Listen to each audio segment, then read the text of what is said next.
Talk Radio. Join the Talk Nation. Pick up your phone and talk radio. We'll get you talking. This is Sam Delaney live, not at Drive, but in the afternoon from 1 till 4 p.m. Bit of a change to the usual schedule. Big day. We're out of Europe. The Prime Minister's quit. There's a new independence referendum promised to Scotland, and that just scrapes the surface. So, what happens next? Well, nobody really knows. But for the next 3 hours, I want your views and the views of today's special guest co-host, Ken Livingstone, former Mayor of London, who joins me in the studio. Hello, Ken. Greetings. Astonishing news. How did you feel when you saw it? Well, I was shocked because, like most people, including Nigel Farage, we thought there'd been a bit of a shift to staying in after the murder of Joe Cox, and that had shifted opinion. So I think everyone was really quite shocked by this. I mean, the problem now is that this has never happened before. There is no precedent, can't think of it, in economic history. So all the predictions about how bad it's going to be, we're going to have to find out. Listening to Nigel just then say, well, it won't be too bad, it'll bounce back. I hope he's right. But it could also tip the whole global economy into another recession. We just don't know. Well, we're going to be discussing all of those with a series of guests and with you. There's also machinations throughout the country and throughout politics. We are hearing strong rumours that there is a planned coup taking place in the Labour Party as we speak against the leader Jeremy Corbyn in response to this result. He's your pal, Ken. I'm going to get your thoughts on that shortly. But first, let's take a brief look back on what's happened so far on this seismic day in Great Britain. Early this morning, the result of the EU referendum came in, and we will be leaving the EU. The total number of votes cast in favour of Remain was 16,141,241. The total number of votes cast in favour of Leave was 17,410,742. David Cameron addressed the world's press and the British public outside Downing Street at 8:15 this morning and announced that he will resign in October. But the British people have made a very clear decision to take a different path. And as such, I think the country requires fresh leadership to take it in this direction. I will do everything I can as Prime Minister to steady the ship over the coming weeks and months. But I do not think it would be right for me to try to be the captain that steers our country to its next destination. He also said that he's been honoured to serve his country. I've said before that Britain can survive outside the European Union, and indeed that we could find a way. Now the decision has been made to leave, we need to find the best way. And I will do everything I can to help. I love this country, and I feel honoured to have served it. And I will do everything I can in future to help this great country succeed. Mark Carney, Governor of the Bank of England, addressed the press shortly after and said he won't hesitate to take additional measures. To be clear, the Bank of England will not hesitate to take additional measures as required, as markets adjust, and as the UK economy moves forward. He did also try to reassure investors that the Bank of England won't make any initial changes. There'll be no initial change in the way our people can travel, in the way our goods can move, or the way our services can be sold. And it will take some time for the United Kingdom to establish new relationships with Europe and the rest of the world. Boris Johnson has given a press conference in which he said that the EU is no longer right for Britain. There is simply no need in the 21st century to be part of a federal system of government based in Brussels that is imitated nowhere else on earth. It was a noble idea for its time. It is no longer right for this country. Johnson also believes that Britain has a glorious opportunity to find its voice in the world. I believe we now have a glorious opportunity. We can pass our laws and set our taxes entirely according to the needs of the UK economy. We can control our own borders, and above all, we can find our voice in the world again. The European Commission President Jean-Claude Juncker has made it clear that the EU has given Britain all they can offer and that no renegotiation is possible after we decide to leave.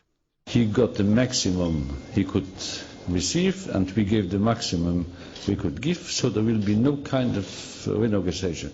Out is out. Nicola Sturgeon believes that the option of a second referendum is on the table. It is a significant and material change in circumstances, and it is therefore a statement of the obvious that the option of a second referendum must be on the table, and it is on the table. Angela Merkel, meanwhile, is not happy about the results and believes that countries have to face great challenges today. In a world which moves ever closer together, the challenges are too great, then individual countries could solve the problems themselves. The European Union is a unique community of solidarity and values. Donald Trump believes the result of the referendum is historic. It was very exciting coming in, and we were landing and we had just heard the results, so I wish everybody a lot of luck. I think that it's purely historic, and what's happening is historic. There you go, final word to Donald Trump there. Now, our man Alex Dibble has been in Westminster all this morning, soaking up the atmosphere, getting people's responses, and he joins us now live on the line. Hello, Alex. Hi, Sam, how you doing? I am in shock. I'm sure lots of the people down there in Westminster are too, right? I think that's right. You know, I turned up early this morning, about 5:45 in the morning. The sun was rising over the Houses of Parliament, and everyone knew at that point that it was a new day for Britain. Whether you think that's a good day or a bad day is up to you. You know, everyone was in shock really down here.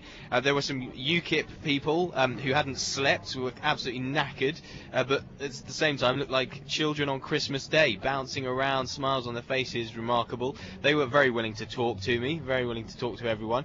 And then people like Jeremy Corbyn started showing up, who looked rather glum, to put it mildly. And, you know, I asked him one question, and he just sort of stormed right past. And then before too long, he was just off and out of here, and obviously not wanting to talk too much. So then we had Cameron's speech, David Cameron addressing the nation, as we just heard a couple of minutes ago, that clip. That was about 8:15 in the morning, and suddenly this place went silent. You know, the politicians that were here, the media, everyone just went silent, started gathering around smartphones or tablets or whatever, just to listen in to a speech that was happening just a couple of hundred yards away. And at that point we realised that the day was getting even more significant than it already was. What now? Are people disappearing behind closed doors to try and work out next steps? Because, of course, the Conservative Party need a new leader. The Labour Party, we hear, might be trying to install a new leader sometime soon. And, of course, the rest of the people have to work out what the future for Great Britain is outside of Europe.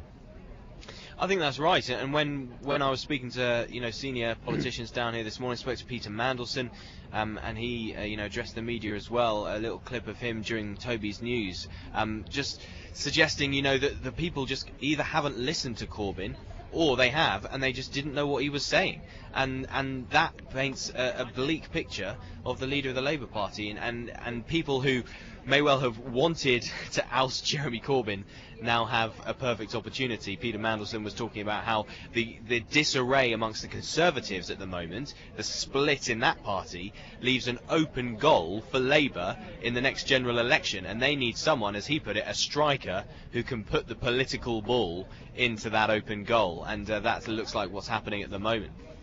Alex, thanks very much. We'll certainly get Ken's views on that very shortly. But now, let's cross to a regular friend of the show, the polling guru, former pollster amongst numerous people, to my co-host today, Ken Livingstone. It's Sir Robert Worcester. He joins us on the line now. Hello, Bob. Hi, Sam. Hi, Ken. Hi there. So, we've been talking about this on Talk Radio, you and I, for some weeks now. The polls effectively got it right this time, didn't they? Well, some did and some didn't. There was one poll, Populous, that had it 55 to stay in and 45 to get out, and I'd say that wasn't in the ballpark. And ORB, another one, had 54-46, as did Comrade 54-46.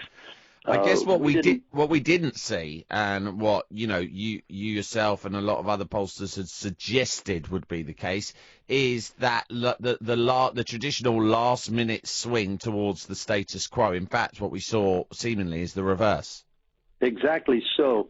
The heroes, so to speak, are Opinium and Taylor Nelson, who both had 49 to stay in and 51% to get out. And the result at 48-52, they're standing tall. But I've got the results of 9 different opinion polls here and in front of me the last week of the election, and they were the only 2 that hit it within a point of each party. As I say, a couple of them were just way out. But not as far as the bookies. The bookies were really out. Yeah, yeah. You could. Someone somewhere has made a lot of money today because you were still getting 3-1 with some bookies up until a few days ago for Leave. That means that David Davis would have won 600 because last night on television he was saying he put down 200 pounds to Leave just a week ago. Well, nice to know that someone's made a few quid. They might need it, judging by the response of the markets today. Bob, I know it's early doors. Is there anything that you can look at that might explain Leave, this extreme, it's a radical decision by the British electorate, which they don't often make. They've never made any decision as radical as this. I mean, is turnout a factor? Were there a lot of people voting who don't ordinarily bother voting in general elections?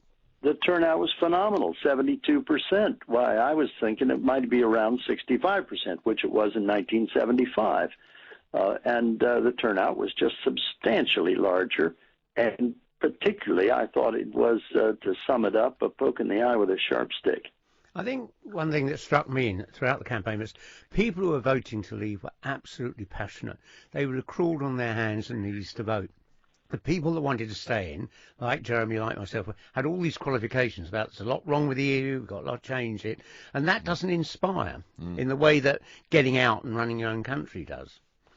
Yeah, there wasn't much. We never heard a lot of people talking the EU up, even on the Remain side, did we? Well, it's very difficult. It is a nightmare bureaucracy. I mean, all that layers and layers of bureaucrats in the Commission, they should be done away with. And we've got Euro MPs. They should run it. People have been elected. They can't even put their own legislation into play. It's just a talk. I mean, people have said to me, the talk shop. Why don't you stand for the European Parliament? And I just thought I couldn't stand being there. You just rab it on. You have no power to do anything. Well, why don't you stand for leader of the Labour Party if Corbyn's done such a bad job? I don't think Jeremy has. I mean, if you actually look, I mean, the reason so many traditional Labour voters have voted to Leave is because for the last 30 years their quality of life has got worse. And it's not Jeremy's campaign that's caused that. It's all the years of Blair and Brown where they didn't rebuild our manufacturing, they didn't build homes. I mean, you remember how unpopular Labour had got by the end of its term, even before the banking crash. I mean, the vote at the 2008 local elections, Labour was down to 24%. People voted Labour and they hadn't got much for it. But Ken,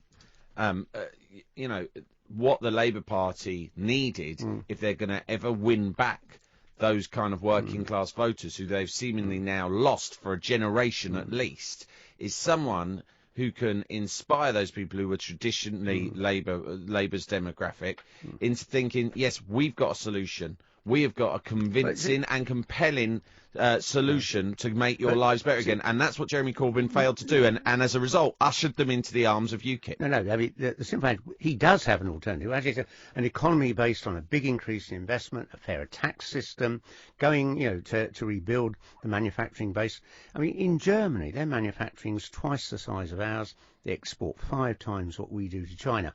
And the whole of the Tory media focus on, are you going to wear a white poppy, are you going to bow to the Queen, anything other than talk about serious economic issues. Bob, just lastly from you, you were involved in the referendum in 1975, which was a very convincing win to Remain. What were the key differences then that the British public was so enthusiastic, 5 years into our membership? What's changed since then, do you think? I wouldn't say they were so enthusiastic as I would. They were voting for something different. They were not supporting of an ever closer union, that's for sure. They were buying into the European Economic Community. And what you had was every major businessman, all the trade union, the TU trade union leaders, they were a lot more powerful then, as Ken well knows. The head of the TUC was articulate. Jack Jones, Huey Scanlon, These names of yesteryear were powerful people and recognized as such. When the trade union leaders came out this time for it, hardly anybody noticed. It was just here today and gone tomorrow. And all the papers were broadly supporting staying in then, and that wasn't the case this time.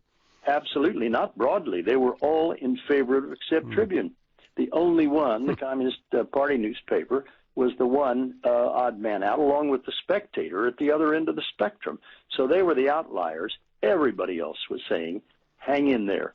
And when I asked for the public for who they wanted to hear from, for the first time in my life, and I think last time, they were saying economists. Can you imagine? Listening to economists, they bore me to tears. And business leaders, because it was all about the economy. This time, immigration played one big part in the outcome of this election. Bob Worcester, thanks ever so much for joining us. Nice to talk to you both. Cheers. You're listening to Sam Delaney, 1 till 4 today on Talk Radio, on probably the biggest day in my lifetime and anyone's lifetime, really, for the future of Britain, for British politics. We are out of Europe. The Prime Minister's quit. It really is as simple as that. Across the UK, online and on DAB. A radio star is born. You're going to love Talk Radio. Yes, this is Talk Radio on the biggest day in any of our lifetimes, really, in British politics. We have voted to leave the EU. David Cameron, the Prime Minister, has resigned. He expects to stay in number 10 till October at the latest, when there will be a new Prime Minister. We are also awaiting news from Labour, where strong rumours suggest there is a coup underway to displace Jeremy Corbyn. Meanwhile, Nicola Sturgeon has said that another independence referendum in Scotland is clearly on the table, in the light of the fact that Scotland voted overwhelmingly to remain in the EU. We are not particularly a United Kingdom at the moment. The news keeps rolling in. We're going to keep you across it all day here on Talk Radio. From now through till 4 o'clock, you've got me, Sam Delaney, with my co-host, former Mayor of London, Ken Livingstone, beside me, and we're joined on the line now by the Conservative MP for Braintree in Essex, and someone who has been a prominent part of the Brexit campaign throughout. It's James Cleverly. Hello, James. Sam, hi. Hello. What do you think ultimately won this for you? Was it immigration being front centre solidly for the last 6 weeks of your campaign? No, I think there have been a number of things that drove people to vote for Brexit, and I think it would be very short-sighted if we artificially focused on any one argument. For me, I think one of the big things that came across is there was a massive disconnect between many people in Great Britain and what they view to be the elite. And that includes me as a UK politician.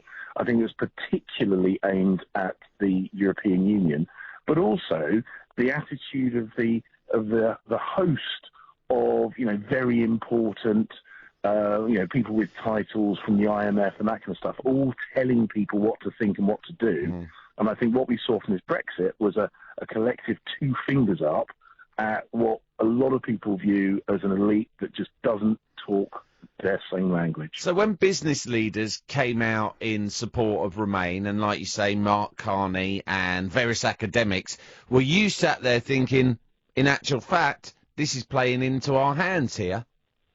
Well, I said right from the get-go, and I said this to a number of both politicians and people in the media, that this constant stream of people saying, I'm very clever, you're very stupid, listen to me and do what you're told, will backfire spectacularly. And the more people that did it and the louder their voices, I think the more of the British population thought, you know what, I've had enough of this. I've had enough of being told what to do. I've had enough of being told what to think. And what I really want to do is actually lay down a marker to say enough is enough. And I think all of us in politics, on both sides of this debate and in all political parties, need to have a serious think about how we deal with that. It's not just both sides of the debate, it's both sides of the Atlantic, isn't it? The surge of support for Donald Trump is because a lot of angry working class people feel over the last few decades they've been screwed. The same all over Europe. I mean, it'd be interesting to see the general election result in Spain on Sunday, because there's a real chance that Podemos, which is their sort of Jeremy Corbyn, might surge forward and be the centre of the next government. Right, get your diaries out, because you will not hear me say this very often, but Ken is exactly right on that regard. I mean, Ken and I have known each other for a while, and I don't agree with him very often, but I think he's absolutely spot on.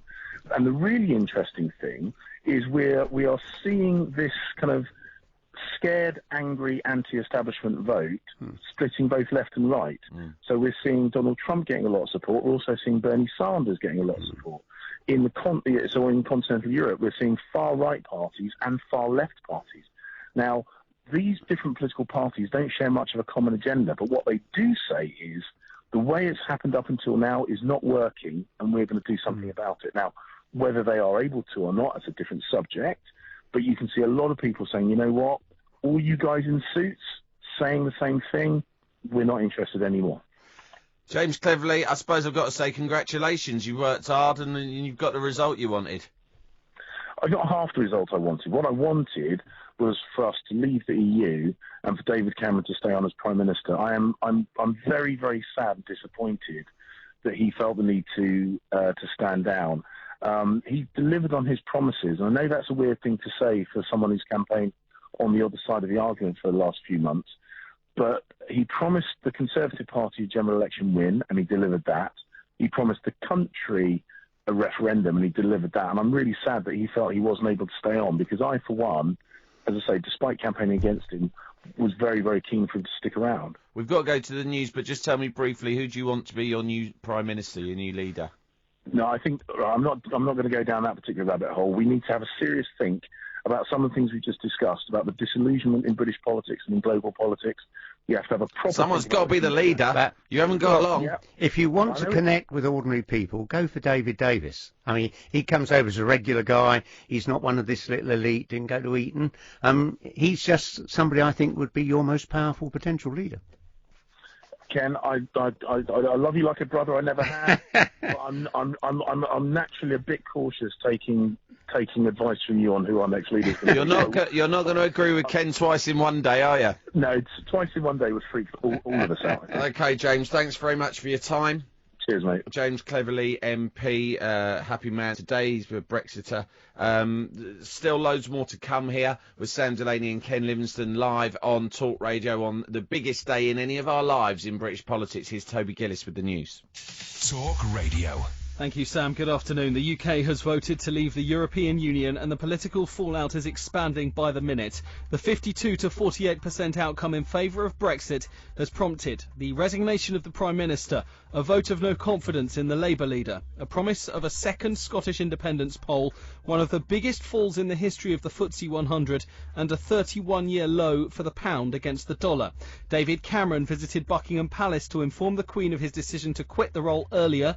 And the man many feel will be his replacement, Boris Johnson, who led the Leave campaign, paid him this tribute. I've known David Cameron for a very long time, and I believe he's been one of the most extraordinary politicians of our age. A brave and principled man who's given superb leadership of his party and his country for many years. Labour leader Jeremy Corbyn is also under pressure after a motion of no confidence was submitted by backbencher Margaret Hodge. Scotland voted unanimously to remain in the EU.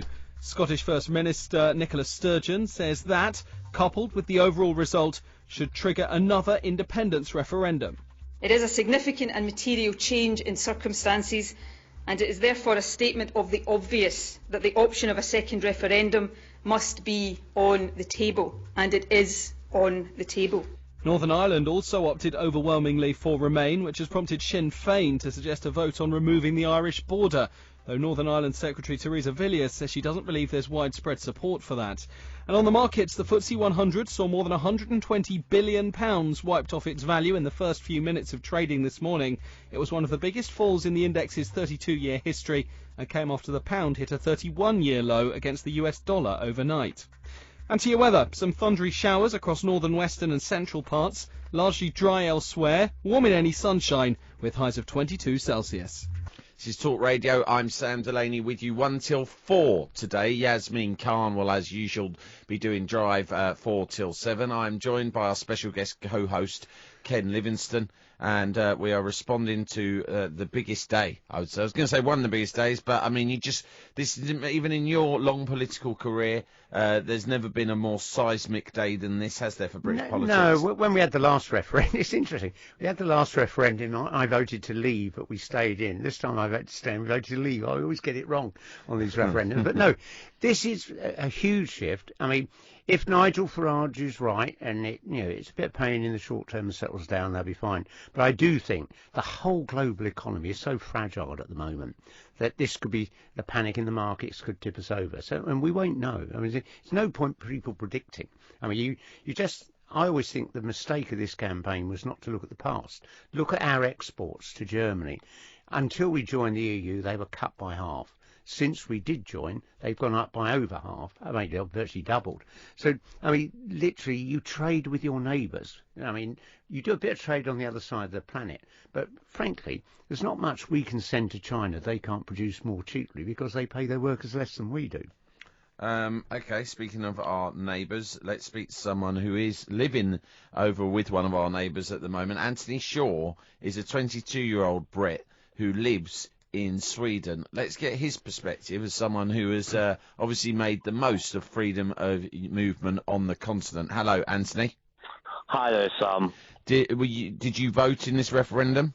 I did a postal vote. I would guess that you voted Remain, considering that you're making the most of free movement. Yeah, exactly. I also work for the EU, so it was sort of a foregone conclusion, really, which way I was voting. But yeah, a crazy day. I woke up this morning and it just feels like the rug has been pulled out from underneath me. Yesterday, my future was sort of stable. I had a career that I could see. I live in a country. Plumbers in Bath, hairdressers in Barnet, and personal. Oh, excuse me. You got interrupted by a commercial of some sort there, but please do continue. And suddenly, I don't know what's going to happen. I don't know where I'm going to be in 2 years. I don't know how I'm going to play this. If we leave, do all the Brits who work for the EU lose their jobs? No, it's not to do with that. What I've got at the moment is a 1-year contract, which will obviously end, and then I was hoping to continue working within the EU, applying for another job. But the issue I've got now is that will they want to take me on if they know that we're leaving in 2 years' time? So that's the issue I've got. It's my progression through my career it's certainly very shaky, and I don't know what's going to. That's the thing. No one seems to know what's going to happen. I'm already suffering because the markets have taken a dive and the pound's gone down. So I'm paying more today than I was yesterday to live here, to buy things. You're lucky because you sound young and fit, but I think we've got almost 1 million Brits living in retirement in Spain. And one of the things we're going to have to negotiate is, will they continue to get free healthcare from Spain, or will they have to start paying for it? There's so many of these things no one's thought through. Yeah, that's the. I've got friends out here who are also British who live here, and it's just none of us know what's going to happen. So it's a very scary time. It's not a pleasant feeling. Before you go, tell me this: is it always as gloomy in Sweden as when we're watching Wallander? Well, it's been pretty gloomy today. I've had a lot of Swedish people coming up to me, wanting to talk about the referendum result, and they're very worried about it as well. They're very exposed to the British market. And the other thing I want to say is I was watching Swedish news today, and the only people that seem to be happy about this result are the Swedish Democrats, which is a far-right party in Sweden. Everyone else I've talked to, or has expressed just absolute sorrow and regret at what's happened. So a few people have said to me today that they feel embarrassed. I've got relatives who live in Italy who've got an English mother but grew up in Italy, and they're sort of well known amongst their groups as sort of being half English, and they said they feel embarrassed now A lot of people are coming up to them and sort of tarring everyone with the same brush. Oh, you Brits, you don't like us, you don't like you don't want to be a part of it. I mean, there is a. Yeah. Do you feel a bit of a sense of that? You say people are coming up to you now, and you almost, they'll change their perspective. Yeah, well, the thing is, we're playing Iceland on Monday, England, and I'm actually pretty worried about wearing an England shirt and going out because I feel embarrassed to be English. I feel like we've taken a step back and we've said to Europe, like, take a step back. And the other thing is, people who I've worked with have been calling me all day saying, we're really sorry, but they're worried as well. They don't know what's going to happen. They've got family that live in England and they don't know what's going to happen to them. So it's a very bad day. Anthony, thanks for joining us. Thank you for calling me.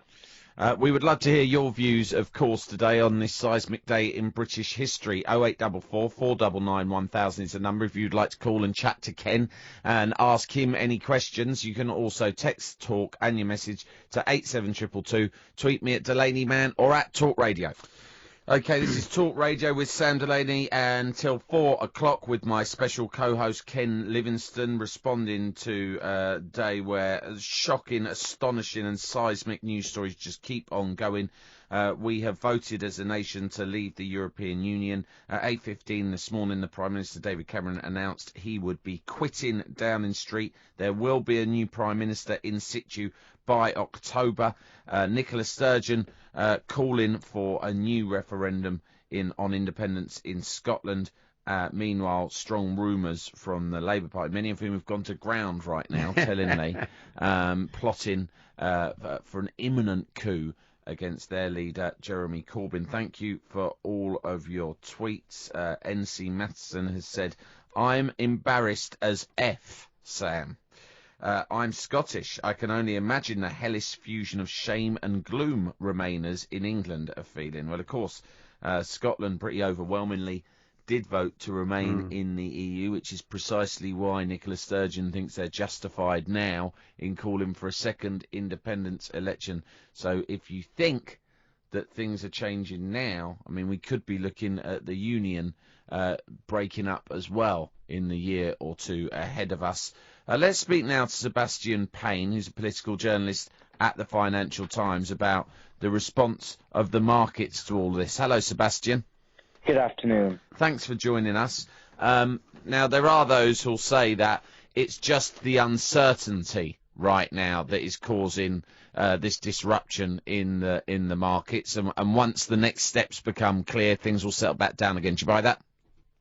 To a certain extent, I'm a political journalist, so markets are my expertise, but from what I've viewed from my colleagues this morning, that all the polls and the bookmakers and everything yesterday suggested it was going to be a Remain vote. So we saw that sterling had reached a quite high, the markets were looking very stable, and then this morning we had this surprise Brexit vote that no one was really expecting. A lot of people thought was an opportunity, it was a possibility it was going to happen, but nobody thought it actually would, which is why you've had this huge dive in pounds. That sterling is now at 30-year low and it's still waving about down there. And then when the FTSE 100 opened this morning, it was also 9% down. And then the shares in banks, Lloyds and Barclays and everything, also taken an absolute hammering on the markets this morning.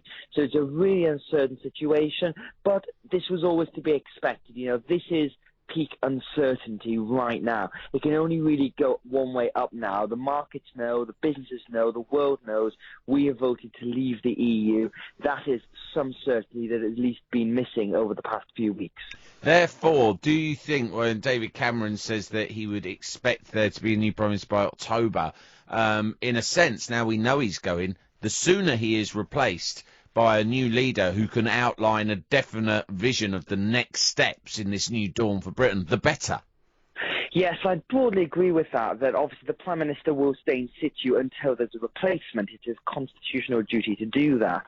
So I think, on the one hand, he doesn't want to rush out the door and just leave with a leadership vacuum. That would make this uncertainty even worse. But on the other hand, as said, he's not going to activate Article 50, which is the key treaty to begin the process of leaving. That'll be for the next guy or girl who takes over in Downing Street. So it's really really going to be a few months of paralysis, really, while the Tory party goes through the procedures to get a new leader in place. But there's so much uncertainty. No one knows what's going on. That Andrew Feldman, who's chairman of the Conservative Party, he's going to leave as well. George Osborne's position looks pretty untenable at the moment. Jeremy Corbyn is looking to be in real danger. You know, there's so much going on in politics. It's hard to know where we're going to be tomorrow, never mind in weeks or months' time. With all this uncertainty, are foreign firms going to invest in Britain? I think it's a very good question, Ken. We'll have to just really wait and see how things pan out. You know, as I said, for about the past 2 months, there's been a big stave of investment because companies don't know what's going to happen. You know, are they going to invest in the UK that's going to remain in the EU with David Cameron's new deal, quote unquote, which is obviously not going to happen? Or, you know, are they waiting what's happening? We now know what's going to happen. I think the key thing is, do we stay in the single market? Do we begin to propose a deal that includes some form of membership of the EEA? If we do, I could see a situation where foreign firms will then begin to invest because they will know the level they're trading on. If we leave the single market, then even more is thrown up into the air, and a lot of firms, you know, Nissan and all sorts of other sort of big Japanese firms, for example, are going to be much more reluctant if we do leave. The EU's not going to allow us to stay in the single market unless we accept the free movement of labour, which has been most probably the biggest single issue in delivering the outvote, isn't it? Exactly, and you've hit upon one of the biggest issues we've got here right now, and this is going to be the happy task of the next Prime Minister to try and figure this out. You know, the ideal world situation that Vote Leave campaigners who I spoke to last week were talking about is they would like to have us as an EEA member. That would give us freedom. That would give us freedom to access the market, freedom of goods. But they would also like some exemptions on freedom of movement of people. Now, if they got that, that would be, in my view, the best out of this scenario. But it would require a fundamental change about how the EU operates. And given the response we've had today, I don't think they're really too happy with us at the moment. So I think that is the question. Do we end up back in the EEA, which would put us in a Norway kind of situation, still in the single market, but not a member of the EU, or do we leave the single market, have our own border policy, but then who knows what happens to big swathes of the economy after that? Sebastian Payne, thank you very much for joining us this afternoon. Thank you.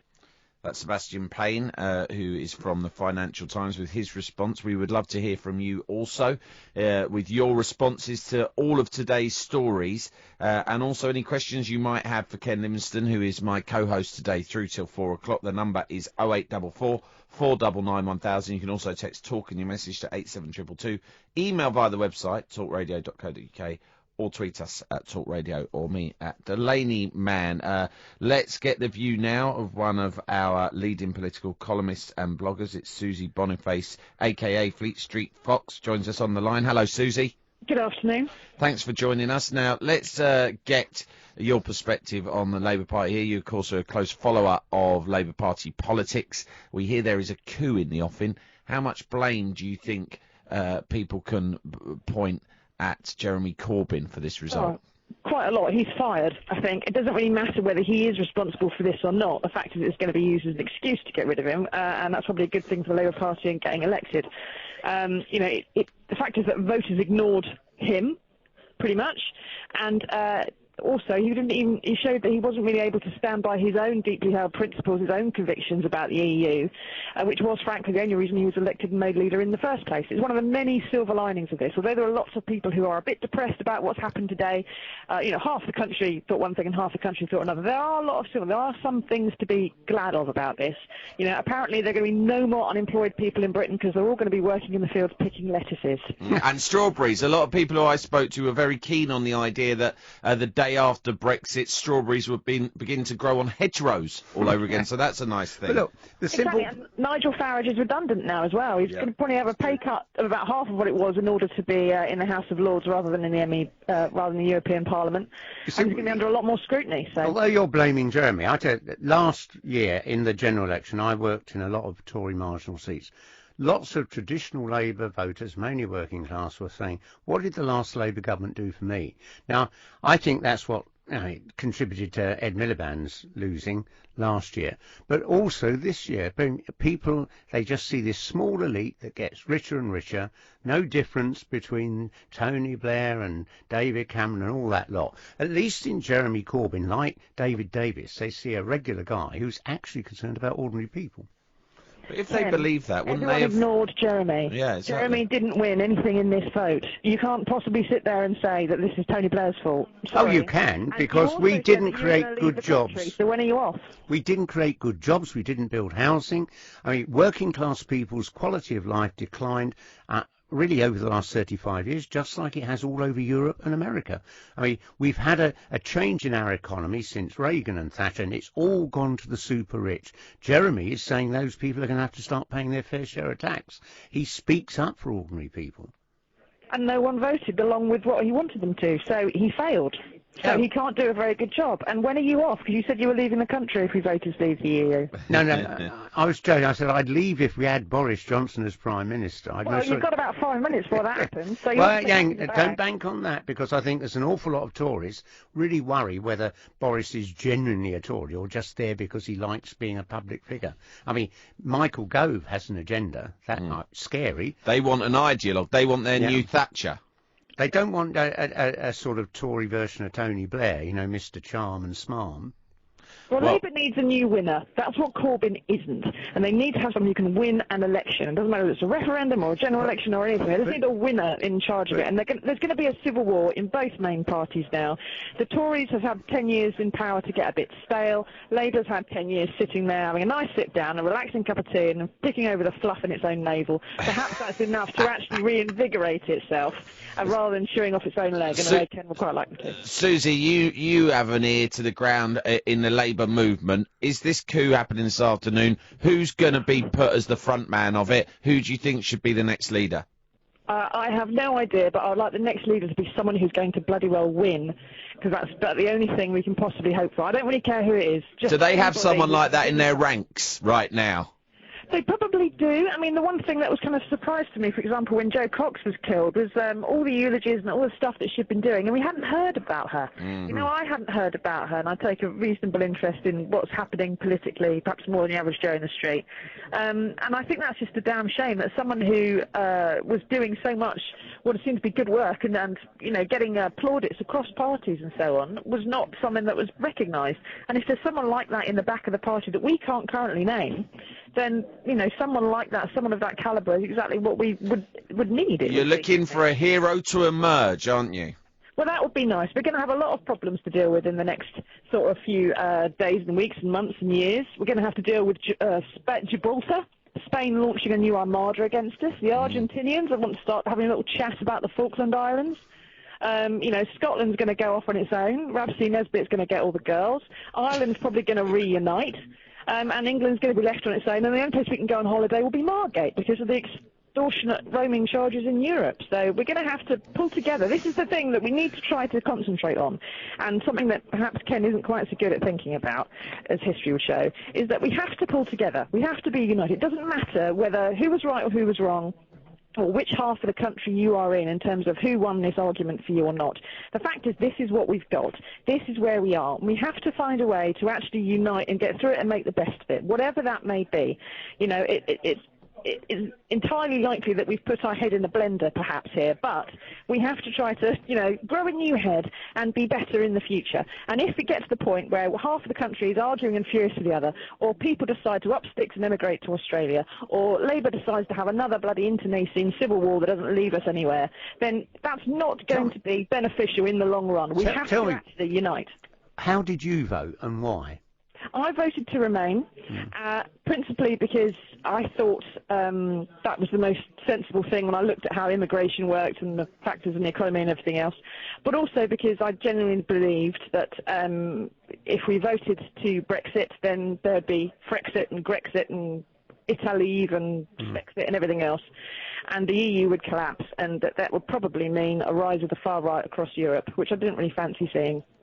Right. I think you made very well right there, because if Britain leaves, there's a real chance that you'll get one or two other countries elect governments committed to doing exactly the same. And then that really will unravel, and that will have a huge impact on the global economy. Susie, thank you ever so much for joining us, and thank you for those words of unity which we've lacked over the last few days. And I think if ever there was a more appropriate time for use of the phrase make, do and mend, which is one of the favourite traditional British phrases, it's right now. So thanks for that, Susie. Thanks, Sam. OK, it's Sam Delaney and Ken Livingstone with you through until 4 o'clock on the biggest day in any of our lifetimes in British politics. The future is unclear. We're going to try and navigate you through all of the questions that are swimming around as best we can over the next 2 hours, and we'd love to hear from you too. So give us a call on 0844 499 1000. This is Talk Radio. Talk Radio. Talk and entertainment across the nation. Talk Radio. Give it some lift. This is Sam Delaney. Usually I'm live at Drive. That's Ken Livingstone, my co-host for the day, who you can hear ranting about the state London is currently in, and suggesting that if we want to know what Britain might look like under a Boris Johnson government, which we might very well have soon, then you need only look out the window at London, for any of you who are in the capital right now, at the kind of chaos on our roads. But anyway, I'm sure we'll get on to more of that in the second hour of the show. I'm with you through till 4, my co-host Ken Livingstone, on the most seismic day any of us have ever known and possibly will ever know in British history. Hello, this is Sam Delaney, live on Talk Radio with you until 4 o'clock this afternoon, at which point Yasmin Khan, as always on Friday, will be taking you through Drive. I'm here with my special guest co-host, Ken Livingstone. We are trying to pick the bones out of this astonishing news that the whole country woke up to, that we have voted to leave the European Union. Shortly after that, we discovered that the Prime Minister David Cameron will, as a result, be standing down. We will have a new Prime Minister by October at the latest. The Labour Party, there are plans underway, we are told, plots going on right now to replace the leader, Jeremy Corbyn. Whether or not that will happen, we will be talking about with Ken. Ken, you for one don't think that Jeremy should be going anywhere, no? Absolutely not, because I mean it's not his fault that people have voted this way. I mean, this is the anger that is fueling Donald Trump in America. And I tell you this, if we could actually see the shock of us voting to leave, it makes you wonder whether perhaps people might vote for Donald Trump in America, because he's up against Hillary Clinton, an establishment figure connected to big business, really somebody who doesn't connect to ordinary people. And the same may happen in Spain on Sunday. Listen, first Jeremy Corbyn became leader of the Labour Party, something people thought couldn't happen. Leicester City won the league. Yeah. Right. Actually, which sounds facetious, but this is another example of a kind of force from outside of the establishment, conquering a David conquering Goliath. Next Trump. Hundreds of thousands of people joined the Labour Party to vote for Jeremy because they thought, here's a regular guy, not another Blair, not somebody who's part of that establishment clique. And although, we haven't won this, I mean, Labour hasn't been a decisive factor in this referendum. You look at each of the 3 by-elections we've had since Jeremy came along, big swings to Labour in each one. And when you get down to focusing on what sort of government do we want a government perhaps led by Michael Gove, pushing through horrendous cuts and changes, or do you want a government that's going to try and build houses that people can afford to rent? What's wrong? I grew up in a world where a third of people grew up in a council estate. I mean, we wouldn't have a housing crisis if we carried on building council houses. We wouldn't have all these insecure jobs and, 0 hours contracts if we'd invested in modernising our manufacturing like Germany's done. If Germany has been able to get a manufacturing industry twice the size of ours, why can't we do that? Let's speak now to someone who will give us, hopefully, some sort of sense of what the immediate financial plans might be. It's Jonathan Portis, former economic advisor to the government. Hello, Jonathan. Good afternoon. Lots and lots of instability in the markets in the build-up to this, and then today even more so. What's the medium-time prognosis? Well, I think that depends at least as much on the politics as the economics. I mean, in fact, the market reaction has not been particularly unsurprising or particularly dangerous. Sterling fell. That's what was predicted to happen in the event of a Brexit, and that's what has happened. Stock markets have fallen, but they found a bottom relatively quickly. And most important is that we haven't seen what we saw in the financial crisis, which is actually markets seizing up, banks refusing to lend to each other, that sort of thing. In fact, the markets are working perfectly well. They're just reacting with volatility. So I think the attention now switches back to the politicians, as it were, and in particular the political impasse that we're likely to have on a number of fronts between the UK and the EU as to what happens next, and of course the conflict within the UK itself around Scotland and Northern Ireland. Even if we only take 2 years to renegotiate this deal on what basis we leave, are big foreign firms going to invest in Britain when there's uncertainty like that running on for 2 years? I think the short answer is no. I mean, investment is going to slow down very substantially, I think. I just don't see any way around that. And all this... Why, if you're a multinational from India, from the US, or from Germany, you're not going to invest in a country where you're not sure what the trading arrangements with the largest nearby market, the continent of Europe, are going to be. So I think that is a big risk to the UK economy. Is there a danger that our financial sector in London will start to go to Paris or to Brussels or somewhere? Well, I mean, this is all sort of rumour and at the moment, but I saw a tweet just before coming on this saying that Morgan Stanley are already putting in place the contingency plans they had to move a substantial number of staff out of London. So, these are not particularly sentimental institutions, whatever the name, whether the name on the door is British, American, German, or whatever, they're not particularly sentimental. At least some of them, will have already have quite well developed contingency plans in place, and they're not going to hang around. So I'd be quite surprised if we didn't see some, at least. We shouldn't over-dramatize this, right? London is going to continue to be Europe's biggest financial sector by some way for the foreseeable future. But even if we only lost 10 or 15% of the jobs and tax revenue that the financial sector brings to London, that is still a pretty big hit, both for London and indeed the UK economy as a whole. Jonathan, thank you very much for joining us. Thanks. Jonathan Podster, former economic advisor to the government, giving us some sense of what the immediate impact might be in economic terms. Let's talk a little bit more about the campaign now with former Director of Strategy to Tony Blair, Alistair Campbell, who joins us on the line. Hello, Alistair. Hi, Sam. How are you? I'm okay, thanks. What do you think? Obviously, you campaigned hard for the Remain camp. Can you reflect at this stage on how the campaigns, what might have went wrong on your side of things? I think that it's possible that there were just forces at work here in terms of the big arguments that it was always heading in this direction. Now, I can't pretend that I felt that all the time during the campaign, but I did feel it quite a lot.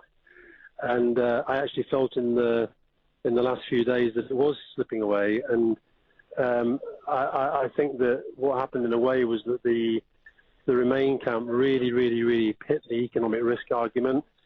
I think that the Leave camp did manage to sort of project everything as scaremongering, Project Fear, blah blah blah blah, which all seems a bit ironic given what's happening today, because it's worse than we were predicting. And then I think the other thing is that immigration obviously connected with a lot of people, and they just felt that, the mainstream parties weren't listening. And but the reality is, Sam, the election, this is tens of millions of people have voted, and they'll all have had their own reasons. So there's no one thing. You're talking about millions of factors in all the different decisions that have been made. But I mean, I do think now that we're in for a very, very troubled and troubling times. A lot of people are pointing the finger at Jeremy Corbyn and at the Labour Party for losing their credibility amongst huge swathes of the working class, effectively not giving them a convincing enough, solution to their problems, and hence ushering them, if you like, into the arms of UKIP and the Brexit camp. Do you buy that? Do you think Corbyn is responsible? Well, again, I don't think you can put it down to one person or one factor, but there's no doubt at all that the Labour Party, just as we, lost a lot of support in Scotland to the SNP. I think when it was for a general election, I think that people, didn't look at the UKIP lot and think these guys are MPs. But when it came to this, a referendum, very, very different thing. And it was about the cause and it was about the arguments. And so they decided to go for it. But certainly the Labour Party has got real problems now in areas that for a long time have always been seen as, Labour areas. I think we're in a less tribal world than we used to be. I don't think people see themselves in the same way. I think they're willing to move to different positions and different parties. And the other thing I said actually last night at 10 o'clock was when my first interview on the BBC last night, they were saying the bookies have called it, it's definitely Remain, the markets have called it, it's Remain. And I said right away, look, I'm just not convinced by this because I've just met too many people in the last few days who are telling me that they're voting out. And so I think it's very, very complicated, but there are some simple lessons in there. And one of the big lessons is that you cannot take communities for granted, and you have to listen to their arguments. If you look at the anger there is amongst working class people, not just here but all over Europe and America, that over the last 35 years since Thatcher and Reagan started their neoliberal programme, the good jobs that working class people used to have largely been wiped out. We haven't been building homes their kids can afford to rent and things like that. And that's the anger that's fueled this. And the Tory press, and most of it's Tory, has said this is all down to migrants have come and taken our jobs and our homes. The truth is, for 35 years, governments have failed to rebalance our economy and build homes, haven't they? There's some truth in all of that, but, don't forget that David Cameron he is telling the truth when he says that, there have been all these new jobs created, and we're telling the truth when we say there was rising prosperity during the new Labour years. I think a lot of this is actually about the crash. I think a lot of the anger is about the crash, the feeling that people have that it was caused by these kind of rich money men. They've got away with it, and working people and their families have paid the price with austerity and austerity and austerity. Yep. So, so all of these things have come together in a bit of a perfect storm in a way. And I'll be honest, I saw you at that debate that we were doing the other night, and I felt there as well that there were too many of those undecided voters. I could see that they weren't listening to the arguments we were making anymore. Now you've had this decision by Margaret Hodge to put down a motion of no confidence in Jeremy. Do you see someone on the Labour benches who could bring, all those working class voters we've lost to UKIP and the SNP back, or should we stick with Jeremy? I think it's. I do think that what the campaign has shown is that the idea that Jeremy Corbyn's style of politics is going to win back these white working class voters in the Midlands and the north of England. It didn't seem to have much impact. If anything, I think it was in some ways counterproductive. And so, but as to whether I see anything else, I think it's very difficult to say that. And don't forget that there are some very, very good people in the Labour Party. There really are. But I wonder if our problems at the moment go deeper. What do you mean? Do you think the party needs to completely restructure?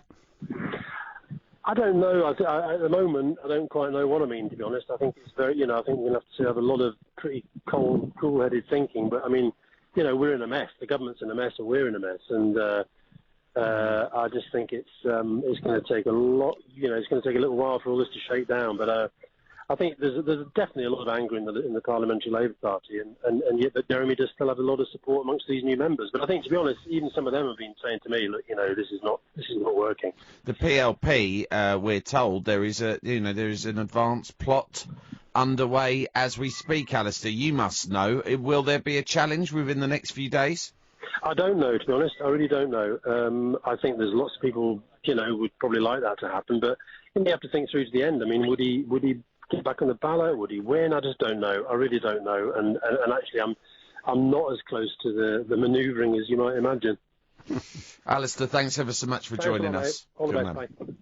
Alistair Campbell there, who had campaigned very hard on the side of Remain throughout this Brexit debate on why he thinks that that Brexit did win the vote. It's been interesting, hasn't it, Ken, seeing the mix of individuals on each other side. I was at the Channel 4 debate with Alistair, which you mentioned there, on Wednesday night, and on the Remain side, it was fascinating to see Alistair and, you know, other Labour grandees, I suppose you could say, like Yvette Cooper and Alan Johnson, sat side by side with the likes of Edwina Currie and, of course, Michael Heseltine. I think this is one of the problems. I mean, the wipeout we had in Scotland came because people saw during the Scottish referendum there was Ed Balls and George Osborne standing side by side making the same threats. I think it's been Jeremy's absolutely right not to campaign side by side with David Cameron, because we're completely different and we shouldn't be associated with that. And that's what killed us in Scotland. People just, all the Scots think, they're all in it together. They're all the same. Yeah, it confirms people's suspicions that actually, whether it's red, blue or yellow, it makes no odds, because this is a little cosy elite in Westminster all working towards the same ends, ultimately. And it's so strange, because when I came into politics, there were still a lot of people on the Labour benches who hadn't gone to university, who'd worked in something else for decades. There were people on the Tory bench, small business people. Now it's like, you know, it's a postgraduate, ceremony that they've all been through university. They all came straight from university into being policy advisors. They haven't run anything. And it's same with Obama in America, who's been a social worker. The first thing he gets to run is the whole country. Oh, Ken, don't start on Obama. There are certain sacred cows in this studio, and that's one of them. Let's not get into that. You're listening to Sam Delaney and Ken Livingstone. We're with you today, 1 till 4 on Talk Radio. This is the most significant change any of us have ever experienced and probably ever will in British politics. Now, the very unity of Great Britain is under threat. We've got to confront the very real possibility of independence votes, not just in Scotland, but maybe even Northern Ireland, where, you know, Sinn Féin has said that they've got a legitimate call for something there now. The future is entirely uncertain, but the next hour and 40 minutes, we think we can offer you more certainty. So get in touch, 0844 499 1000. Talk Radio. Intelligent, organic entertainment. Talk Radio. We'll get you talking. This is Talk Radio with me, Sam Delaney, and my special guest co-host today, Ken Livingstone. We are gauging reaction and trying to make some sense of what might happen next after the UK voted marginally to leave the European Union. How quickly will this impact upon our day-to-day lives? And what are the next steps? One thing we know for sure is that we need a new Prime Minister, because David Cameron walked out onto the steps of Number 10 at 8:15 a.m. and announced that he would be stepping down in response to this result. We want your thoughts on this today, and if you've got questions for Ken, then please do get in touch with them. You can speak to him live here on Talk Radio on 0844 499 1000. Let's speak now to top political journalist and commentator on the line. Hello, Bobby. Hi, Sam. How are you doing? I'm okay. How astonished were you this morning? I couldn't believe it, because about 14 hours ago, I sat down to watch the results come in, and I thought, I'll watch for about an hour. It's going to confirm that we're obviously not going to leave, and then I'll go to bed. And I've had about 2 hours sleep in the last 27 hours. And, you just cannot believe this is the most extraordinary event of my lifetime in terms of politics, and I don't think I'll see another event like this. It is just simply unbelievable. What do you feel the future holds immediately? Do you think this is just one piece in a wider bid by, sections within the Conservative Party who are basically fed up and are in the middle of staging a big coup against David Cameron and his sort of circle of friends? Well, we're going to have the Conservative Party leadership election, and that obviously is going to set in part the direction for our country, but I actually think it goes much broader than that, because Scotland, I think it now seems almost inevitable that Scotland is going to leave the UK. They got very close in the referendum, the independence referendum, and I don't see how a justification could be put forward now for Scotland not to have another vote. I think they deserve it. They got close at a time when the price of oil was almost $150 a barrel. It's not going to be anywhere close to that. And their economy is so dependent on oil. And without that, they'd have to have a huge subsidy from the rest of the UK. Well, we're not going to give them that if they vote to leave, are we? Well, Ken, that's right. But on the other hand, the Brexit today has caused companies' values to fall by 40%. It's caused the pound to have the biggest fall in decades.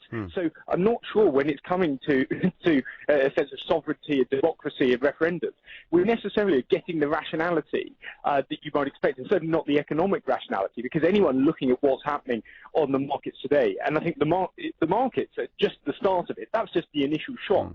We're not talking about the recession over the coming years, the companies who are going to leave, what's going to happen to the City of London's status as the financial centre of the world. I'm not sure that economic argument is going to be enough to put off a vote if there is a groundswell of opinion for it, which it seems to me at least that there is.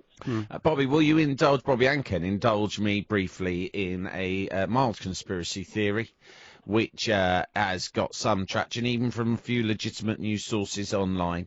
This is a huge, complicated kind of string ball that will need unpicking by not just, the government bureaucracy, the civil servants, whoever our new government ministers become, but also the heads of huge corporations in this country and elsewhere. Because of that, there are all sorts of things that can be done to effectively leave a huge amount of our trading arrangements and economic processes in place for many years to come, despite this vote.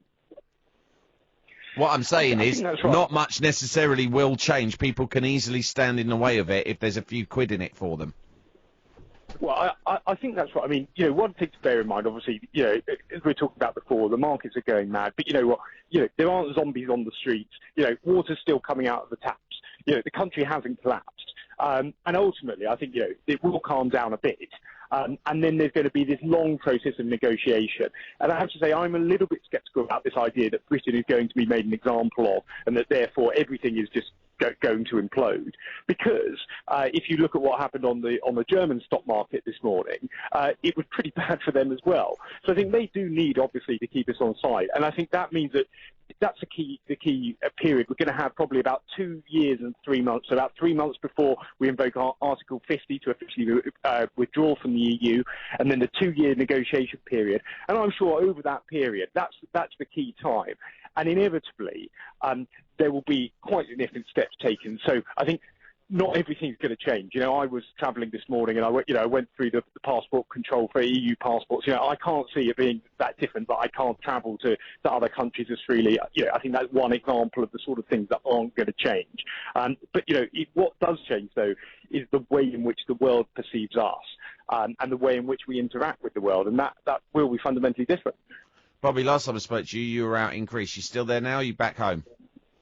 No, I'm actually in Croatia. I'm basically doing an EU tour, Sam, unofficially. Well, a lot of good it's done your side of the argument. Genuinely, we talked earlier about Brits feeling almost embarrassed. Some Brits feeling embarrassed now in the company of European neighbours. They feel that everyone now will be tarred with the brush of being in some way hostile to our continental cousins. You're in Croatia. Do you have any sense of that? Yeah, I mean, I think people here, we have been, it's all anyone's talking about, taxi drivers, that kind of thing, and I think they are surprised. But equally, I think that one of the interesting things is they do give a bit of respect to the UK. They accept that their economy is not as strong as ours. So, I think they give us a bit of credit that perhaps in some of the discussions at home we haven't given ourselves. So they do recognise that maybe we have an opportunity to go it alone. But, obviously, that's the thing. It's a massive deal for Europe, just as it's a massive deal for us in the UK. Bobby, thanks ever so much for joining us. Enjoy Croatia.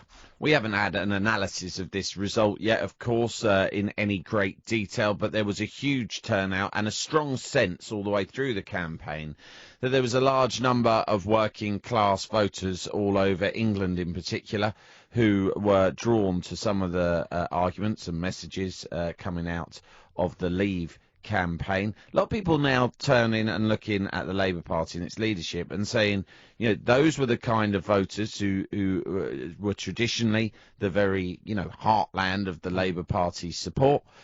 Clearly, they have lost faith in the Labour Party's ability to do anything to improve their lives, and hence they have been attracted more to a different form of, you could say, populism. For that reason, people are pointing the finger at Jeremy Corbyn today, a lot of people, and we hear strong rumours coming out of Westminster this afternoon that a plot to depose him as leader is already underway. Let's speak now to Labour MP Stephen Timms, who was part of the Remain campaign. Hello, Stephen. Hello. What are your views on that? Do you feel that there is a large amount of the sort of demographic who traditionally would have been, just almost instinctively Labour supporters who no longer have faith in Labour's ability or proposals to improve their lives? I think it's a bit more complicated than that. I think it's reckoned that 60% of Labour voters voted to remain, so 40% didn't. Undoubtedly, some of the 40% voted to leave because they thought it would lead to the resignation of David Cameron, which it has done. And that's a pretty big incentive for a lot of Labour voters who've had a rough ride through the years of Tory and coalition government. Here was a chance to bring that to, at least under the leadership of David Cameron, to bring that to an end. So some of them were certainly voting for that reason. But I do think that it is important for our party to reflect on what's happened, to try and work out exactly what went wrong, why so many didn't vote the way the party recommended, and to work out where we go from here. And I think that'll take a little bit of time to do. And do you think that there is going to be a vote to get rid of Jeremy and then trigger a leadership election? I don't know. There may be. We certainly have some hard thinking to do. I think my preference would be to do the thinking and then reflect on what that means for questions of leadership, but it may be, it'll happen quicker than that. And Stephen, all I'd say is this is exactly what you and your colleagues were saying just over a year ago, when Ed Miliband had stepped down after failing badly in the general election. Let's do some thinking. Let's reflect. I mean, this is all we've been hearing out of the Labour Party for very many years. You now need a bunch more time to think. There are working class people across the country, as Ken has pointed out, being let down by both sides, or at least they feel they have been. It's very clear that the Labour Party have got a choice. Everyone knows it. You can either go the direction of Tony Blair, try and appeal to the centre ground, try and take some voters off of the Conservative Party and get elected that way, or you've got someone who can be a convincing and inspirational and authentic appeal to the traditional working class in this country. The last two leaders you've had, last three arguably, have done neither of those things. There's not much to think about. You've got to get someone who's electable. I think there is some thinking to be done, not least because we're in a completely different and uncharted territory now, where we are heading to leave the European Union. The EU has been a given for the last 40 years. That does require some rethinking, and I appreciate that that may not be the kind of snappiest response to give, but I think there's no way around it. That work needs to be done, and we've all got to be involved in it. There's a big majority of MPs wanted to stay in, and there's now the real prospect that we'll negotiate a deal where we continue to be able to access the European market, but we'd have to agree to continue the free movement of labour. And that's been the biggest factor in driving the winners of this referendum who want out because they want to cut down migration. Well, that I think is the huge question now. We've decided we're going to come out of the European Union. Are we going to come out of the single market? Now, that question has not been answered by the referendum. It's now going to have to be answered pretty quickly.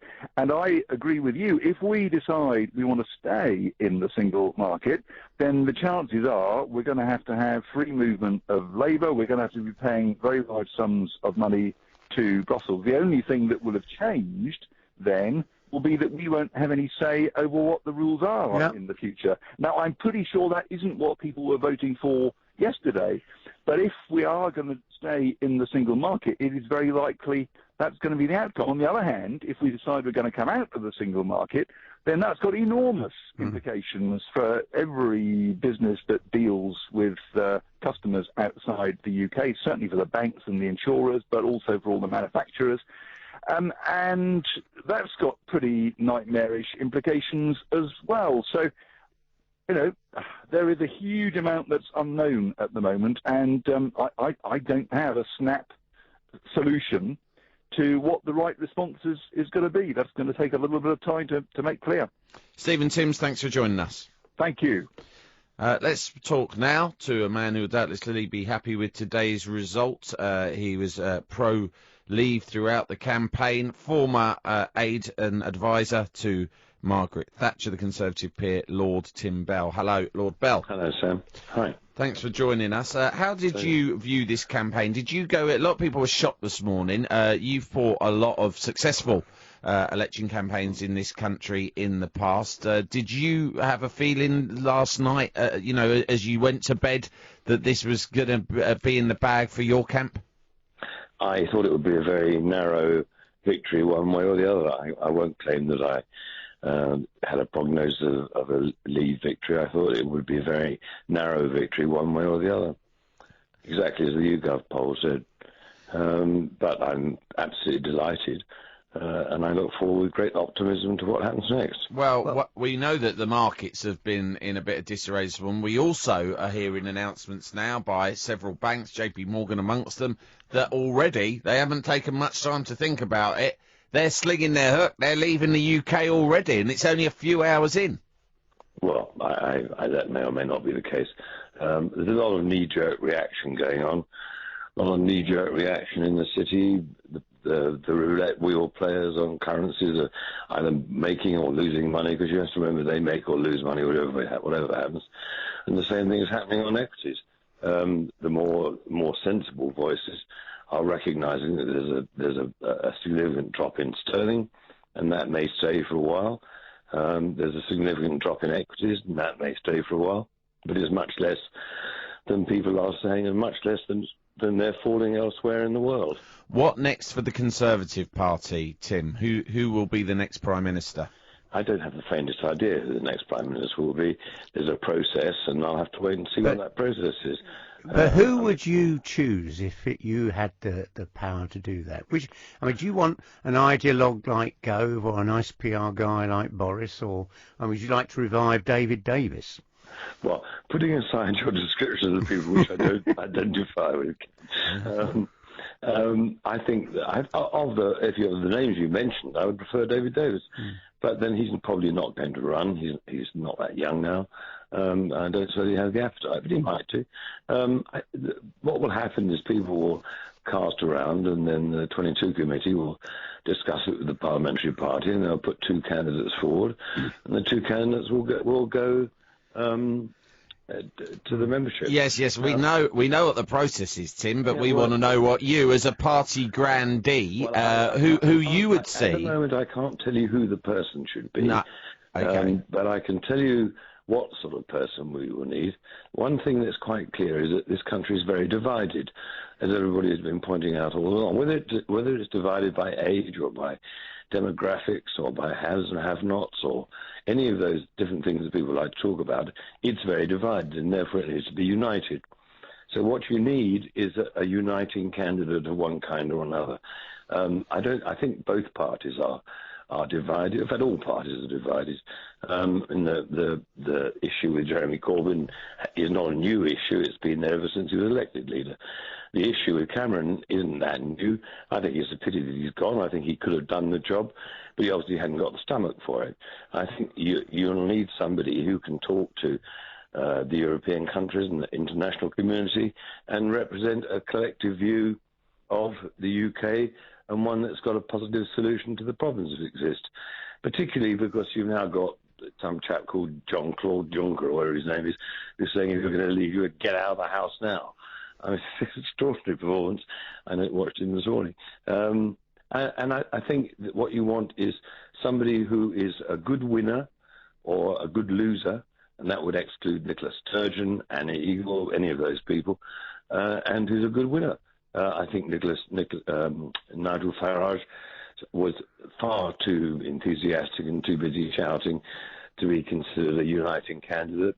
I thought that Gove and Boris handled themselves extremely well, and I thought Cameron handled himself well, although I think it would have been nicer if he'd said thank you to all the British people who participated in the referendum rather than only those people who supported him. I'm just remembering as you're talking here and telling me you'd have liked to stay on that we spoke a few weeks ago and you said that after the referendum, win or lose, you should probably step down if you had any honour. I think that was roughly your words. So David Cameron, yes, I'm sure that's exactly what I thought. So you you do think that he's done the right thing. You are pleased to have seen him stand down this morning. Yes, of course I think he did it very well and with great elegance.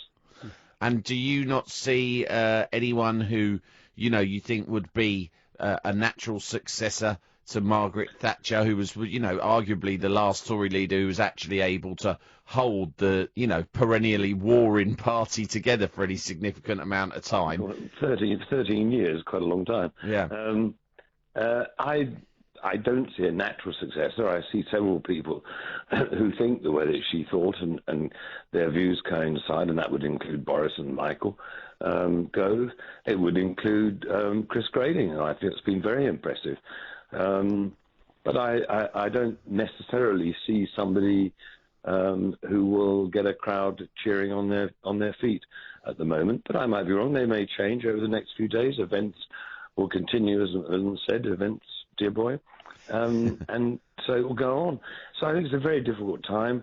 I think they have to do it reasonably quickly rather than slowly. I think it's got to be done before the party conference because the speculation will get so large that we'll get into a great media stuff about it. I think at the moment the media needs to think long and hard about how long it goes on, about how divided the country is, because that simply it makes the division greater rather than lesser. So I think there's probably an important need for some statements to come from people. I noticed that George Osborne hasn't said anything apart from tweeting, which is a rather odd thing to do, about his meeting with the G7. So he's a potential candidate. Theresa May, they're pushing forward. I don't think she's got a chance in hell, but that's a difference of opinion. I think it may be somebody who I've not mentioned, nobody else has mentioned, and who's just completely different, who comes out of the middle. A John Major type late runner? No, not a John Major. Certainly not a John Major type. I would think nearer a James Wharton type, if you wanted to name somebody. Actually, Tim, when Margaret Thatcher left Downing Street under slightly different circumstances, gives a little bit of insight to the processes of that. I mean, obviously it happened in fairly rushed road, Margaret Thatcher. David Cameron has got potentially a bit more breathing space in all of this. But, just within 10 Downing Street, within the family, I mean, what's your insight to what's going on there? Well, I imagine, first of all, the sitting Prime Minister never chooses his successor. That just doesn't happen. They may name who they'd like to be their successor, but they can't. It's not a job you can hand on. It's not an hereditary peerage, if I can put it that way. We've got rid of all those things. It's about. I think it's about somebody who can be tough with civil servants, because the civil servants are sitting on their hands at the moment, not making any decisions about anything, as always, just as they are in Brussels, and that's why Jean-Claude Juncker is trying to push us into leaving our home as soon as we possibly can. And of course, they are the very people that most people voted to get out of our lives. And I think it's therefore very important for whoever is going to take over to talk about Article 50 and when they're going to press the button on it. I think it's important to talk about the unity of the country and how they're going to heal some of the divisions. You can't ever heal them completely. In fact, funny enough, actually, the thing I most would like would be a government of national unity. When I did the post-apartheid elections in South Africa, which was a split country divided on ridiculous bases of colour. Nevertheless, when we had the first post-apartheid election, all sides negotiated with each other to keep it calm, to avoid bloodshed. And at the end, they formed a government of national unity. And there's nothing to stop us, the sitting government, arranging for there to be a cross-party group of people who negotiate with the European Union once they press the button on Article 50, to do the 2-year completion. And that would be a very sensible and very thoughtful way of doing it. And it would be a way of making all the different political persuasions and different divisions in Britain to start to heal. Tim Bell, thank you very much for joining us. My pleasure, Sam. Good stuff as Lord Bell there with his response. Calling for a government of national unity, a cross-party government to navigate us through these uncertain times. This is a nice idea, particularly, Ken, when you think of the amount of divisions there are just out there on the streets right now, you know. Absolutely, but the chance of a government of national unity, you need to have a world war for that. I mean, frankly, we haven't had a government of national unity since 1940.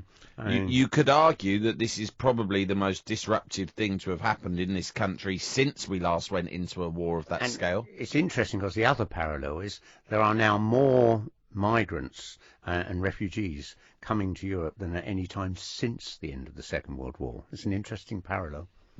Okay, now, sources within Morgan Stanley say it had already begun the process of moving about 2,000 of its London-based investment banking staff to Dublin or Frankfurt, and it has a task force in place. The jobs which would be moved from the UK would be in euro clearing, but also other investment banking functions and senior management.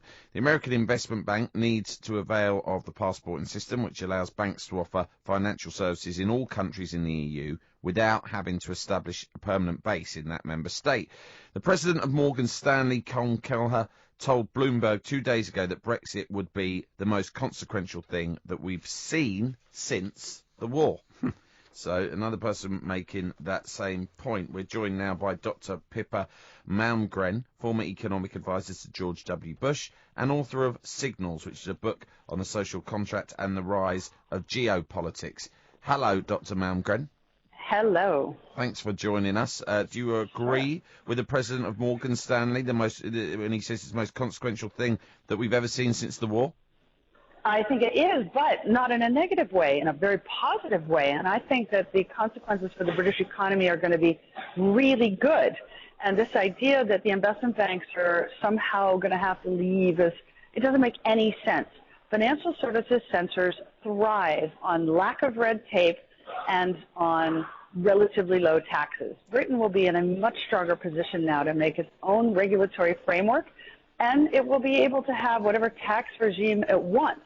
And already the UK is one of the most attractive places for capital to go in the entire world economy. And now we just got a 10% discount on the cost of buying anything here because the currency fell. So I don't for 1 minute buy this idea that the city is up the creek just because of this vote. But somehow that is the investment banking establishment position. So all of the people in this country who voted leave because they thought that, you know, fat cats and elites had too much power and there was too much of a free-for-all in the financial services sector in terms of the amount of tax they got away with paying and the amount of corners they managed to cut. Well, they're not going to get that because by the sounds of things, you're saying that it's going to be an even bigger free-for-all for the banks and fat cats now. No, I have to say you're reading me wrong on that. I think what we're going to get is a matter of choice. So one choice is that you set the governance up of this country so that you have the advantage go to big business and big government, something I object to, or you can set it up to be to the advantage of small business, which generates 2/3 of the net new jobs and most of the growth in the economy, all the innovation, and small government. And this is a choice the public has not yet made. But if we're going to do that, we need to crack down on all these big international corporations that don't pay their fair share of tax. If we want to reduce the tax on small and medium-sized businesses, we've got to make sure Google and Starbucks and Amazon pay their fair share. Yeah, another simple way to do it, in fact, I think the only way to do it is you have to simplify the tax code. Because the more complicated the tax rules and the regulations are, the easier it is for the big guys to game it and the little guys to get caught in the net.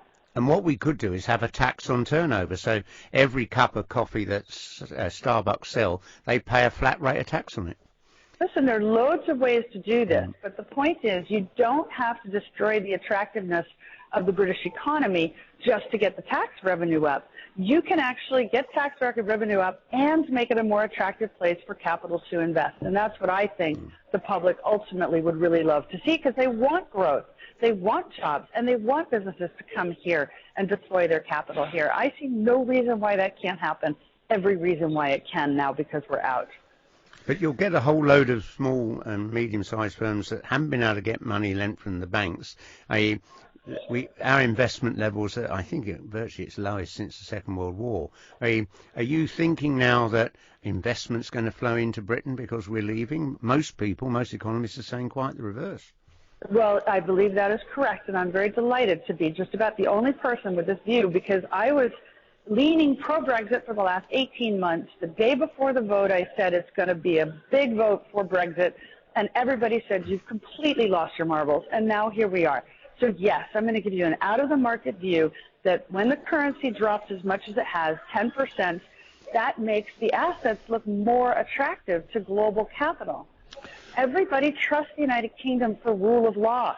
There's nobody saying, oh, my God, now if the EU isn't controlling the rules and the laws, they won't have any. No, this is the country that has a picture of the Queen on the currency. Everyone trusts the rule of law in the United Kingdom. We just have to trust our own legal and governance systems, which have always worked in the past, and they'll work going forward. Dr. Pippa Malgren, you're the first person to have given us any sort of sense of positivity today, and we've actually spoken to a lot of Brexiters, but thank you very much for your time. Excellent. Thank you. Bye. There you go. Some cause perhaps there for positivity. You're listening to Sam Delaney and Ken Livingstone here on Talk Radio. Talk Radio. You've been to the polling station. Now listen to the radio station that brings you up-to-the-minute news and reaction from the EU referendum. Talk Radio. We'll get you talking. It is 3 o'clock on a historic day for Britain. We have, by a very small margin, voted as a people to leave the European Union. David Cameron has quit. There is a coup underway against Jeremy Corbyn, we are told. Nicola Sturgeon has led calls for another independence referendum in Scotland. And that, my friends, is just the half of it. I'm Sam Delaney. I'm with you for another hour with my special co-host Ken Livingstone. Talk Radio. 24-hour radio debate and entertainment. Talk Radio. We'll get you talking.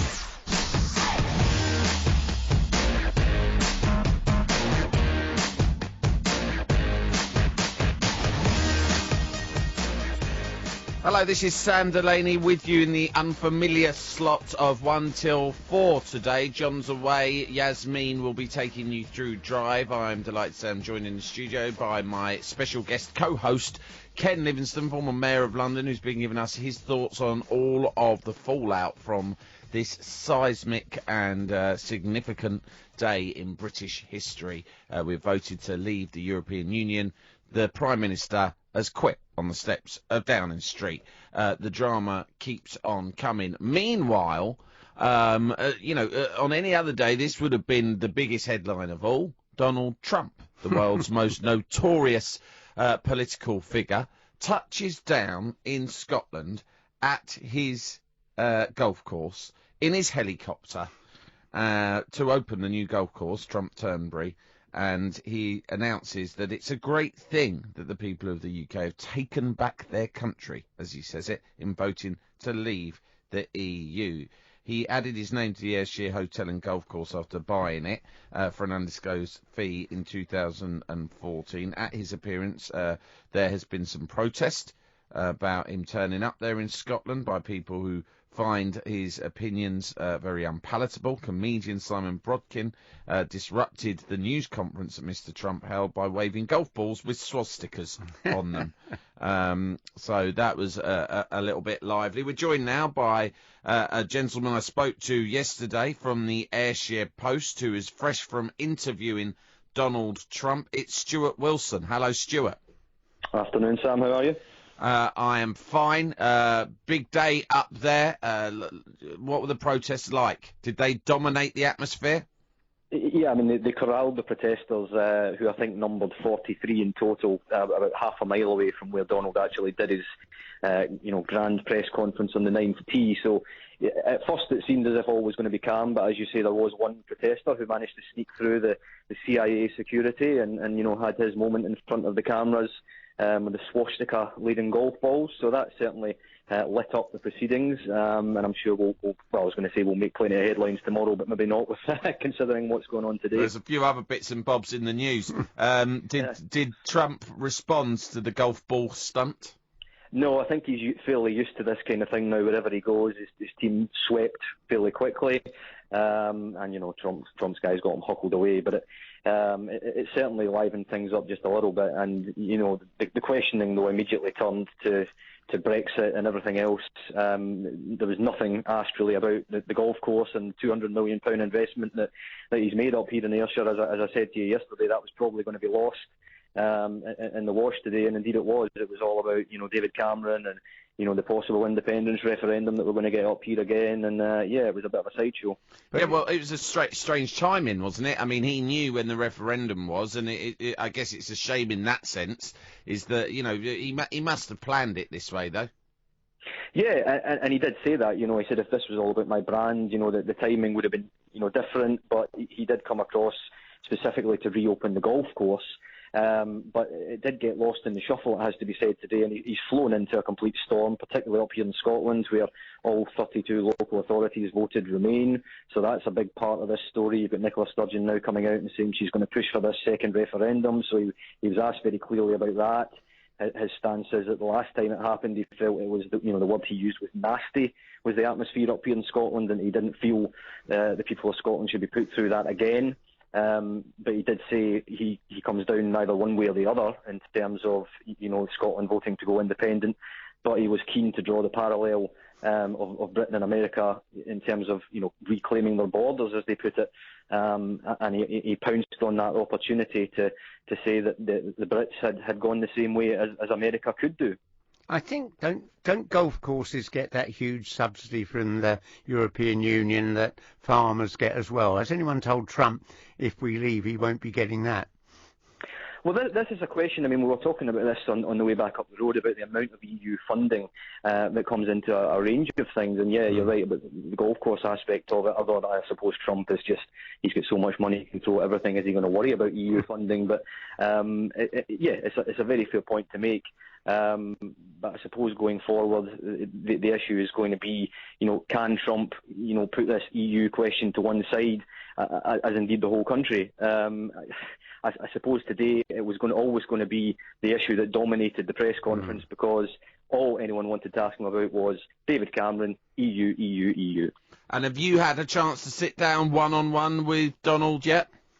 Unfortunately not, Sam. As I said yesterday, the 400 journalists were going to always beat us to the punch today as the local rag. We did get a sniff of going into the lighthouse with them, but that had to be scrapped at the last second due to the kind of shenanigans that went on in on the 9th tee. So we'll have to wait for another day. But as I said to you again yesterday, he's always been very good with us. So hopefully we can get another sit down with him, in the near future. One thing that strikes us interest, you think back, when the Deep South states voted to leave back in 1860, they had a 4-year civil war, and yet here he is supporting our right to leave Europe. Well, one thing he did say was, he said, I would never come across and dare to tell you guys what you should be doing, which, raised a bit of a chuckle from the assembled press corps. And of course, he got the questions about, Boris Johnson, how would he potentially get on with him? And he said, well, the one thing I would say about Boris Johnson is that he was proven right on this issue. So I don't know if that is him sort of paving the way for a potential relationship with him there, but he did say, I don't know the guy, so I have no real opinion of him. But it is the perennial question now, could we have Trump and Boris as the two leaders of the free world, so to speak? Oh, my God. Terrifying prospect for global politics and, indeed, hair care regimes. Thank you very much, Stuart, for joining us. Stuart Wilson there, Ayrshire Post. Didn't get his interview today. He's interviewed Donald Trump more times than most, though, because he always grants him a chat when he's over on the golf course. That was before he was running for president. Yeah, that's You can't get near him now for hundreds of journalists. Ken, Sky News has reported 2 senior Labour MPs have submitted a no-confidence motion in Jeremy Corbyn. That's Margaret Hodge and Anne Coffey.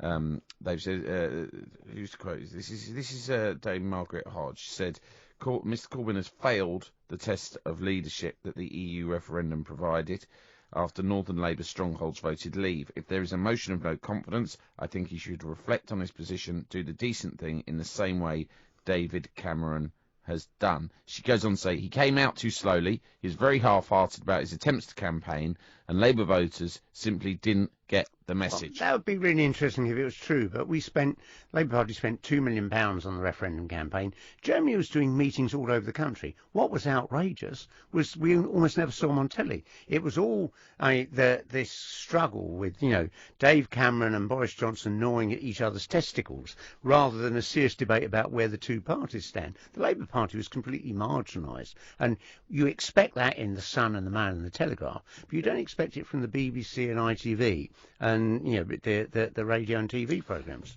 Listen, Jeremy Corbyn, ask any journalist, and not just the ones from the Murdoch press, right? But from the left-wing press, from the Mirror, spoken to journalists from the Mirror who told me this, the Guardian. He turns down numerous interview requests, both in the press and in broadcast, right?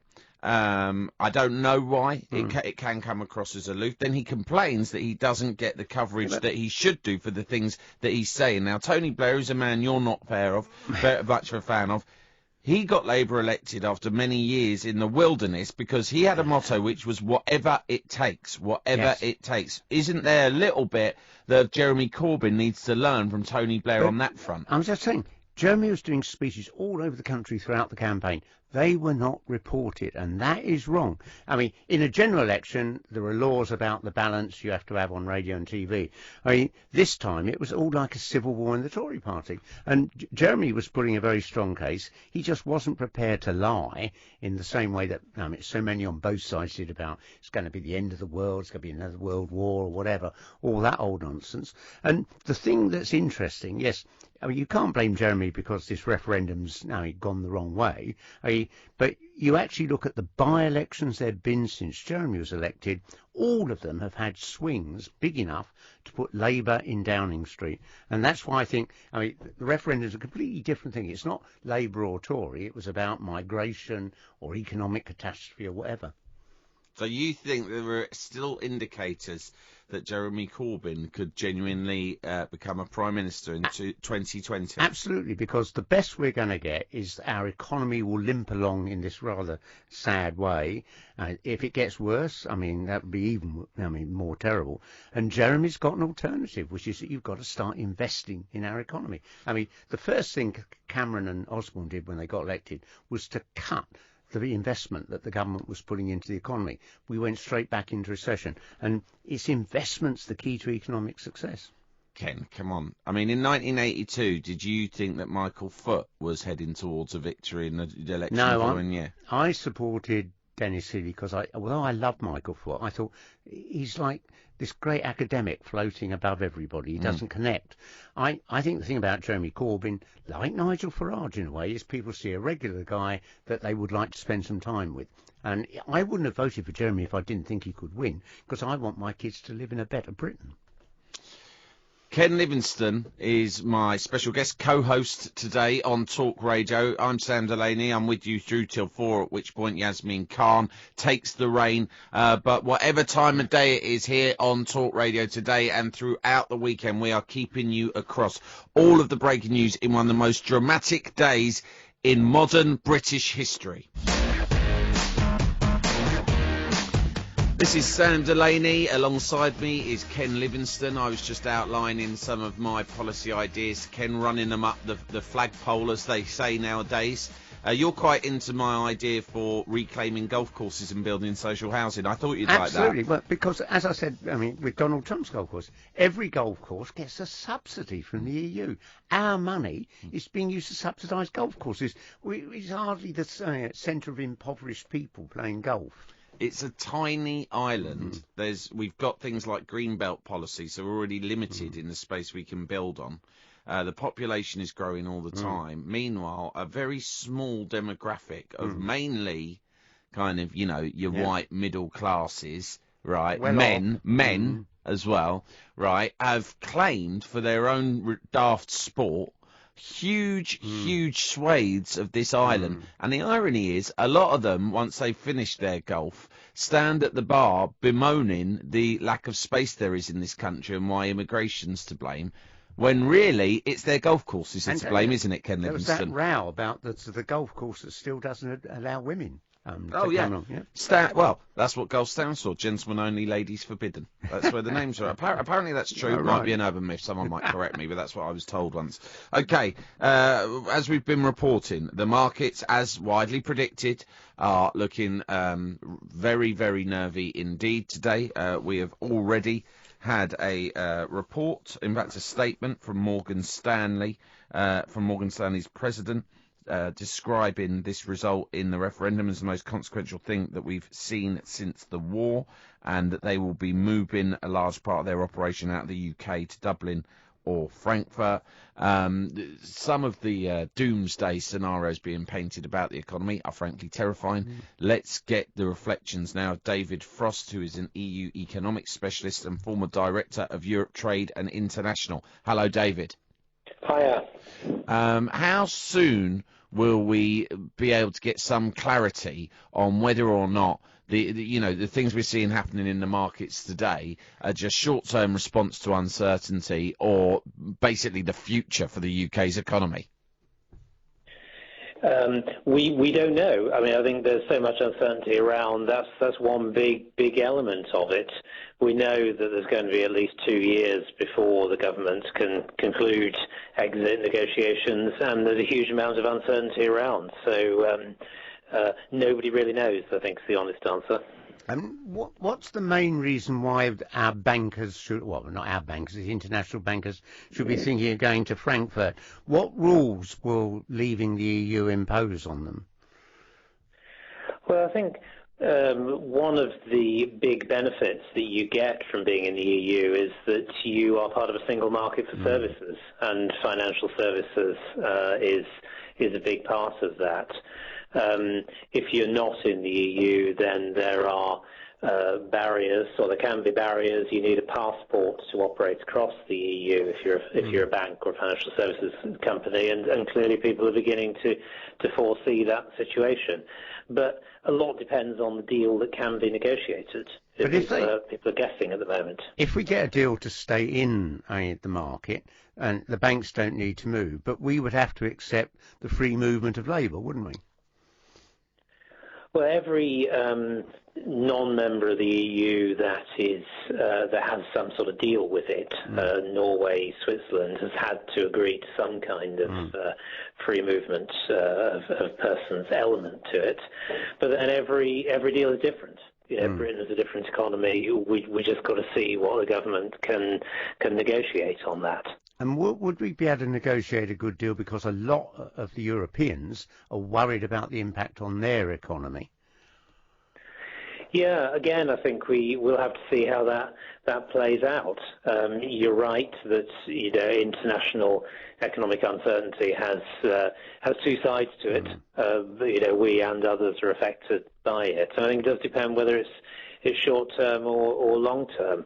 For me, actually, one of the big questions around this from the UK government's point of view is how is it going to negotiate this deal? We haven't had our own trade policy for 40 years. Within the civil service, there are not that many people who know very much about how you negotiate the trade deal, and all of a sudden we're going to have to negotiate a lot of them. So it's going to be quite a challenge. Well, we could end up with Boris Johnson as Prime Minister, and he has a great attention to detail, doesn't he? I don't know Boris at all, so I wouldn't dream of commenting on that kind of thing. Do you think it's realistic that we will be punished on some kind of principle by the EU, as has been indicated? I think we've got to let this play out a bit. Governments talk up the difficulties. That's clear. They've got an interest in doing so. At the same time, there are lots of opinions across the EU.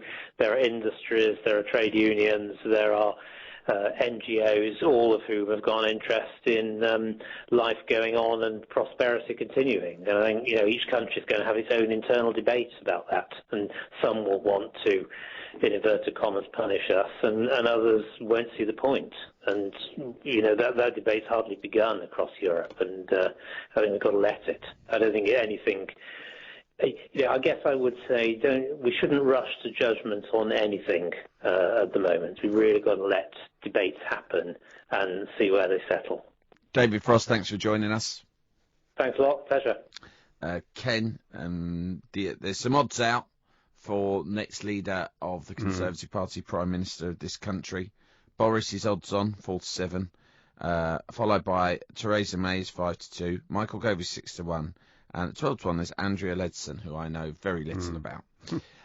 So it's odds on your old pal, who you've actually had a row. You actually had a physical ruck with him once at a rival radio station, didn't you? Oh yes, he blew his top and used an F word, which I'm sure I'm not allowed to use on this. No, it's probably best you don't. He likes to pretend that he's quite the jovial chap and it's all water off a duck's back. But you knew how to grind his gears, didn't you? Well, he's very good at, presenting this as a bit shambolic, bit of a laugh and all of that.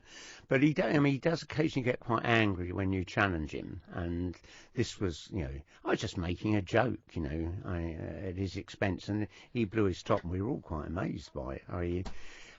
Did he grab you by the lapels? No, these things do get talked overstated.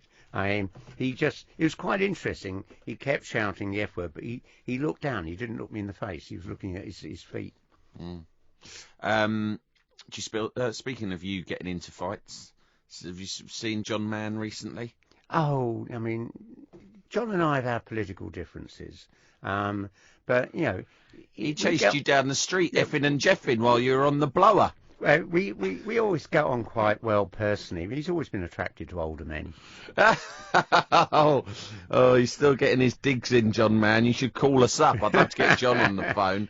But Boris Johnson, your concern about him is that you get the gossip, don't you? Then, you're the boss, of London, right? So you're the boss and you leave, but of course you still go out for a drink with your old mates from County Hall and they gossip and you go, what's the new fella like? And they go, oh, Kenny's a nightmare. So that presumably is how you got actual insight to his day-to-day modus operandi. Well, basically from, the day he won, they cancelled my pass. So I couldn't even enter the building unless accompanied. But I did pick up from a lot of people that he just basically gave the job he appointed, first of all, Simon Milton as effectively his deputy. And so he was doing all the, presenting stuff and all of that, and leaving other people to get on with running the detail. And there was this amazing thing, after he'd been mayor for about 5 years, there was a picture of him in the paper, standing in front of the desk, my old desk, and nothing had moved. It was exactly as I'd left it. He didn't even bring in his own pencil case. I know, it's just bizarre. But he's the most popular politician in Britain today. That does tell you something about he's not getting the media scrutiny that he should have. Did he even have a photo of your family there then? Bit creepy. Be a big frame in Ken's case as well. The amount of kids he's got, it's going to be wide frame. Well, we got 5 each. There's one thing we agree on.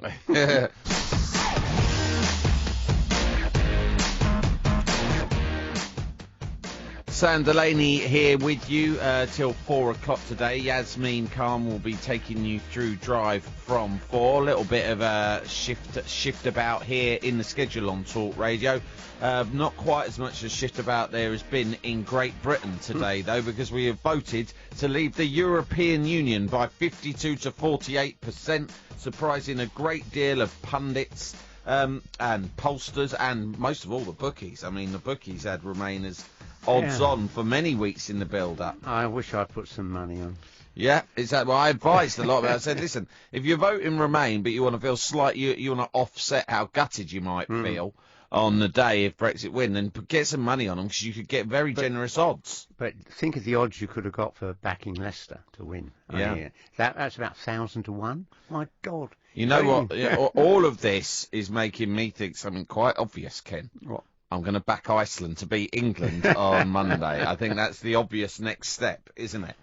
Listen, if you want to chat to myself or indeed Ken Livingstone, former Mayor of London, who is my co-host today, he is here to answer your questions should you want to call the show on 0844 499 1000. So many questions, because one thing that a lot of people have said, and I admit I felt myself, that no matter how compelling you might have found some of the arguments that the Leave camp were outlining throughout their campaign, what they didn't do was really, for a lot of us, nail down what would happen next after the country voted the way they wanted them to. And I can't think of any instance in modern history of an event this dramatic in terms of its impact on the economy. So no one can make these predictions. I mean, and I think both sides were saying completely over-the-top stuff, none of which you could prove. I mean, economists are always making predictions. They usually turn out to be wrong. They were making predictions here on a massive scale. Now, I am fairly pessimistic. I don't think it's going to do us any good. But I can't be certain of that. We're just going to have to wait and see. I mean, we had this slump in the value of the pound and the stock market. It'll pick up a bit. And the real question is, are we going to have 2 years of negotiation in which no big firm is going to come here and create new jobs until they see what the outcome of that is going to be? The lack of investment is absolutely the worst thing you can actually have for your economy. Well, this seems to... There are all sorts of connotations. One of them is the future of the United Kingdom. Scotland voted overwhelmingly in favour of Remain. Nicola Sturgeon has understandably said that this is justification for another independence referendum up there. Meanwhile, in Northern Ireland, they also voted across Ulster to Remain. And now we are getting requests, or we're getting suggestions from Sinn Féin that there should be a referendum for independence there too. We're joined on the line by Sinn Féin MEP for Ireland South, Leah Ní-Riada. Hello, Leah. Hello, how are you? And I'm quite impressed with how you pronounced my name. Did I get that right? You absolutely did. I've got to hand it to my producer. He wrote it phonetically for me. They very rarely do that, but they come up trumps today of all days. Well done, well done. Leah, Ireland, as expected, most people expected that it would be a pro-Remain vote. It was. You feel that that justifies a referendum?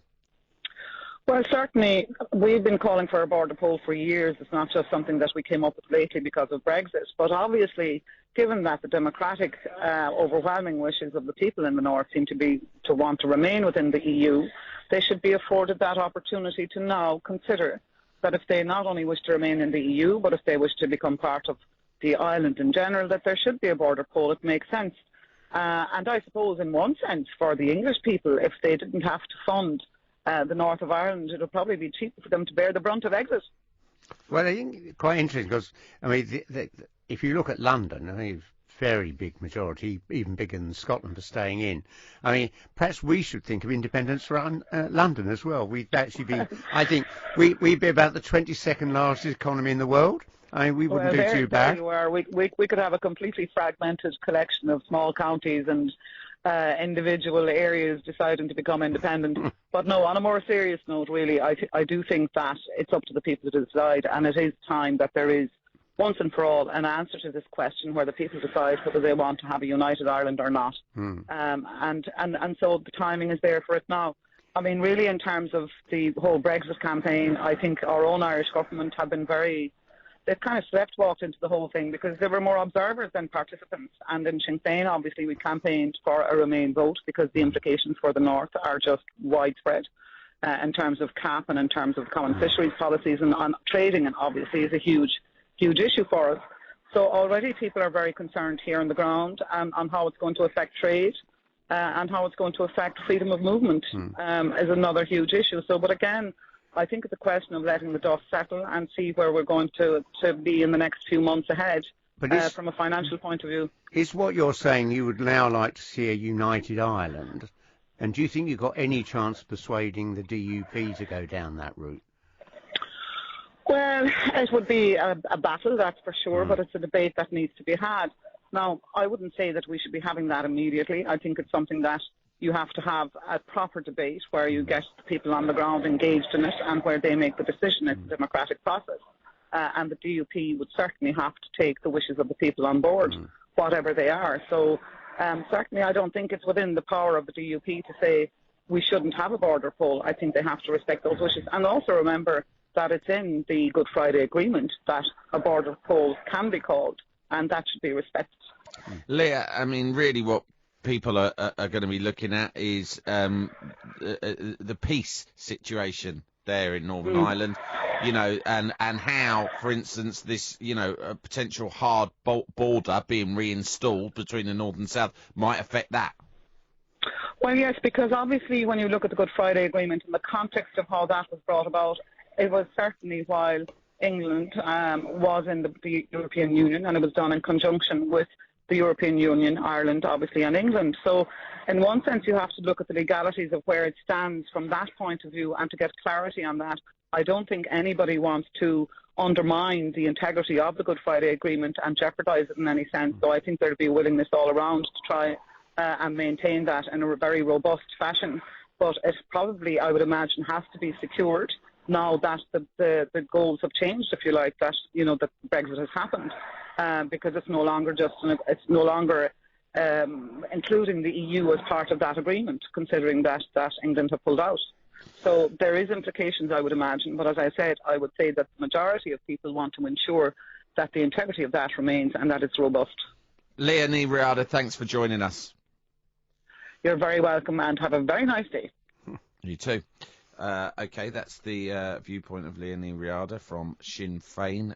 Suggestions now from Ireland and from Scotland, both of whom voted in favour of remaining, that they have therefore sound justification for an independence referendum. Certainly one in Scotland that you can't envisage coming up with any other result now than to leave the United Kingdom. I mean, you do still have that problem for the Scots, that they get a huge subsidy from the rest of the UK. If their economy is out there on its own and not getting that subsidy from the UK, they're going to face either huge tax increases to balance their books or massive cuts in services. I think what we might have learned from today's result, if anything, is that referendums are slightly different to general elections in this country, because the voters tend to approach them perhaps with more of an emotional rather than rational perspective.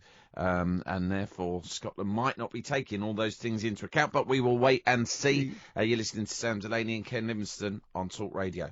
Across the UK, online and on DAB. A new kind of talk radio. We'll get you talking. It's Sam Delaney and Ken Livingstone here with you on Talk Radio, reacting to this dramatic and seismic day in British history. We're leaving the EU. The Prime Minister's stepped down, and that is not the half of it. Now, this result, looking at the figures and the analysis we have so far, was very much delivered by an older generation, the so-called baby boomers, your 65-plus sort of age group. A lot of cynics would say the people who don't really have to live with the results of what they voted for. Meanwhile, a majority of young people in the UK voted to remain. So there is a generational split that has taken place by the looks of things. Let's get some reaction now from a genuine young person who was also a Remainer. It's Abby Wilkinson, the journalist and Labour Party activist. Hello, Abby. Hey, yeah, I think it's 75% of 18 to 25 who voted went for Remain. So it's a really, really clear split.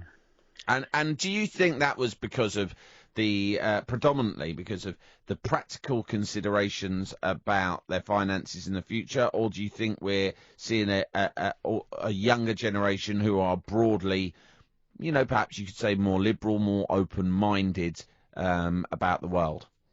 I think younger people on average are less, maybe more positive about immigration. Maybe they don't necessarily, remember their kind of local areas with lower levels of immigration. Maybe they went to school with people who were recent immigrants, second-generation immigrants. And yeah, I think if particularly for the very lower end of that age group, then it's what is there to be scared of if it's just what you're used to and it's just normal to you. Whereas I think a lot of older people seem to have been quite scared by immigration in recent decades. I think that's a really, really big factor in it. It's quite interesting because in Spain, the left party Podemos has been campaigning on the issue of austerity, and the debate there has not been about, immigrants have taken all our jobs and things like that. It's been this small rich elite have screwed us all. It's a pity we didn't get that across here in Britain, isn't it? Yeah, it's. I think there was a space. There are genuine problems in our society. There are parts of the country that have been left behind. Where the economy's supposedly been booming, people have been doing great in London. That it's not been the same for everyone, and the left needs to have made a case for this is the problem. This is how we can solve it. And instead what's happened is the left hasn't managed to grasp control of it and set the narrative. So people are looking around for things to blame. And immigration, which, a lot of immigration did increase at the same time, a lot of these things were, a lot of these problems got worse. One didn't actually cause the other. But if no one's making other arguments, then it can make logical sense to people. It can make logical sense to people that there's not jobs for me because of immigration, even though in actual fact the evidence seems to say that EU immigration creates as many jobs as it You've had a couple of right-wing Labour MPs put down a motion of censure against Jeremy Corbyn, and they're going to try and say, well, it's Jeremy's fault, he didn't campaign hard enough. Do you think they're being dishonest, or do you think they're right? I think I don't think Jeremy Corbyn caused this result. I think I think it was about 70% of Labour voters they reckon did vote Remain. I'm not sure how up to date that data is or if it's accurate because obviously the polls didn't really tell us what was actually going to happen. But I think certainly, Labour as a party campaigned hard. Labour sent out endless emails, endless mail shots. I got loads. Listen. The point is, whether it's Jeremy Corbyn or any other individual, what Labour would hope to do is capture the imagination of a huge amount of people in this country who feel disenfranchised or left behind by the prevailing system. So no matter how hard they might, Jeremy Corbyn hit the road and held events, the fact is what he was saying, and this is a question to both of you, didn't do enough to capture the imagination as much as the message coming from UKIP and the rest of the Brexit camp. Yes, I think I don't think Jeremy Corbyn is the original cause of Labour's problems kind of communicating with those voters, but I think his supporters in the Labour Party hoped he'd be the solution, and as it turned out, he's not managed to connect with those voters. I think the reason that the right-wing Labour MPs are gunning for him now is perhaps because they're scared of an early election and they think that he can't win an election. And honestly, at this point, I don't feel confident in his ability. Ken thinks he can win an election, Abby, don't you, Ken? I think Jeremy's got an alternative economic strategy based on investment, cracking down on tax avoidance, and I think that's what we got to get across. And the media are obsessed to all the trivia about is he going to bow to the Queen and wear a white poppy and all that. The last thing they want is an honest debate about the economy. But Ken, the truth is that's what a huge amount of the public do care about. They look at leaders and they assess whether or not they think that they are of the right character to be a prime minister. And actually, small things like that, wrongly or rightly, do influence the public without the help of the media. It influences the public's opinions of people. Well, exactly. There was a recent piece of research that came out suggesting that the reason Ed Miliband didn't win was nothing to do with policy so much as people just didn't see him as a prime minister. And that came out a few weeks ago. And I think with Corbyn, it's like, I think if you're going to try and make an alternative economic case and you want to do something radical, it's your duty to get all of the little things sorted, be professional, make people believe you can do it, because it's even hard. If you're trying to do something different, it's even harder for you to convince people. So it's even more important for you to, he doesn't have to. He can preach all the policies he does and still play the game a bit more. And I do honestly feel let down as a Labour supporter. So would you back this motion of no confidence? I don't know, because I don't know what comes next. I don't know what kind of leader they think, or what kind of policy agenda a kind of replacement leader might push. So I think it's all very bleak. But I suppose I do think I have basically entirely lost faith in Jeremy Corbyn's ability as a leader at this point. Abby, thanks for joining us. Thank you. Ken, you know what the problem is? Your perspective of Jeremy is it's based on the fact that you won elections in London without, as you see it, making those kind of concessions that modern politicians do to the media, to spin doctors. And because you did that, because you never had a stylist, because you never had, you never pandered to the media, and because you won elections, that's convinced you that that kind of stuff doesn't matter. But on a national stage, when you're trying to be Prime Minister, clearly it does. I'm not so certain. I mean, I think you actually, the real shock back in '92, not as dramatic as today's, was John Major was re-elected when everyone expected Labour was going to win. And there were two reasons. One, people didn't think we had a convincing economic strategy, but also people thought John Major was nicer than Neil Kinnock. Now, it's a question, who's Jeremy going to be up against? What I'd love is George Osborne, one of the less attractive characters in this current government. After that, Michael Gove. Our real problem will be if it is Boris and he carries on with all his, nice shambolic, have a laugh, and we should all be in this together, whilst screwing everybody once he actually gets in. Yeah. Well, it's been great spending the last 3 hours with you, Ken.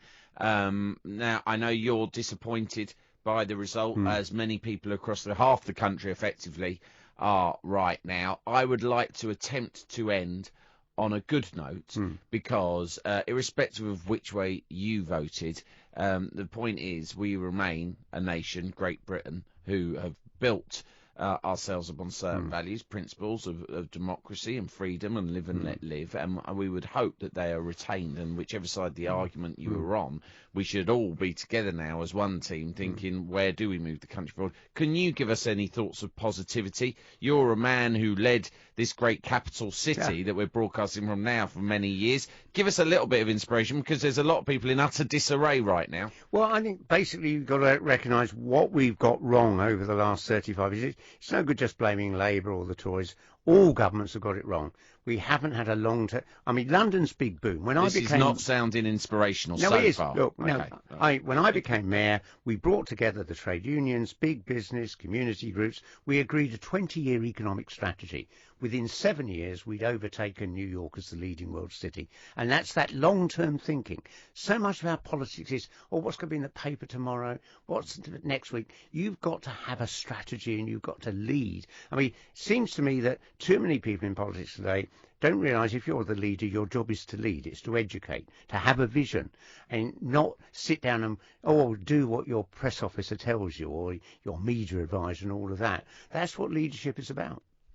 Ken, thanks ever so much for joining me for the last 3 hours. Listeners, thank you. Thanks to Mark, our producer. That's right, I'm giving you a special shout-out today because it's, as you can imagine, an intense atmosphere here in the newsroom at Talk Radio. We hope that we've managed to navigate you through this confusing time for at least the last 3 hours. I know Yasmin Khan will continue to do the same from 4 till 7 on Drive Time. Thank you for listening. I will be back on Drive Time next week in my usual slot, 4 to 7, here on Talk Radio. Love you, bye. The ballots are in, the votes have been counted, and it's official. Talk Radio is the place for all the fallout from the EU referendum. Talk Radio. We'll get you talking.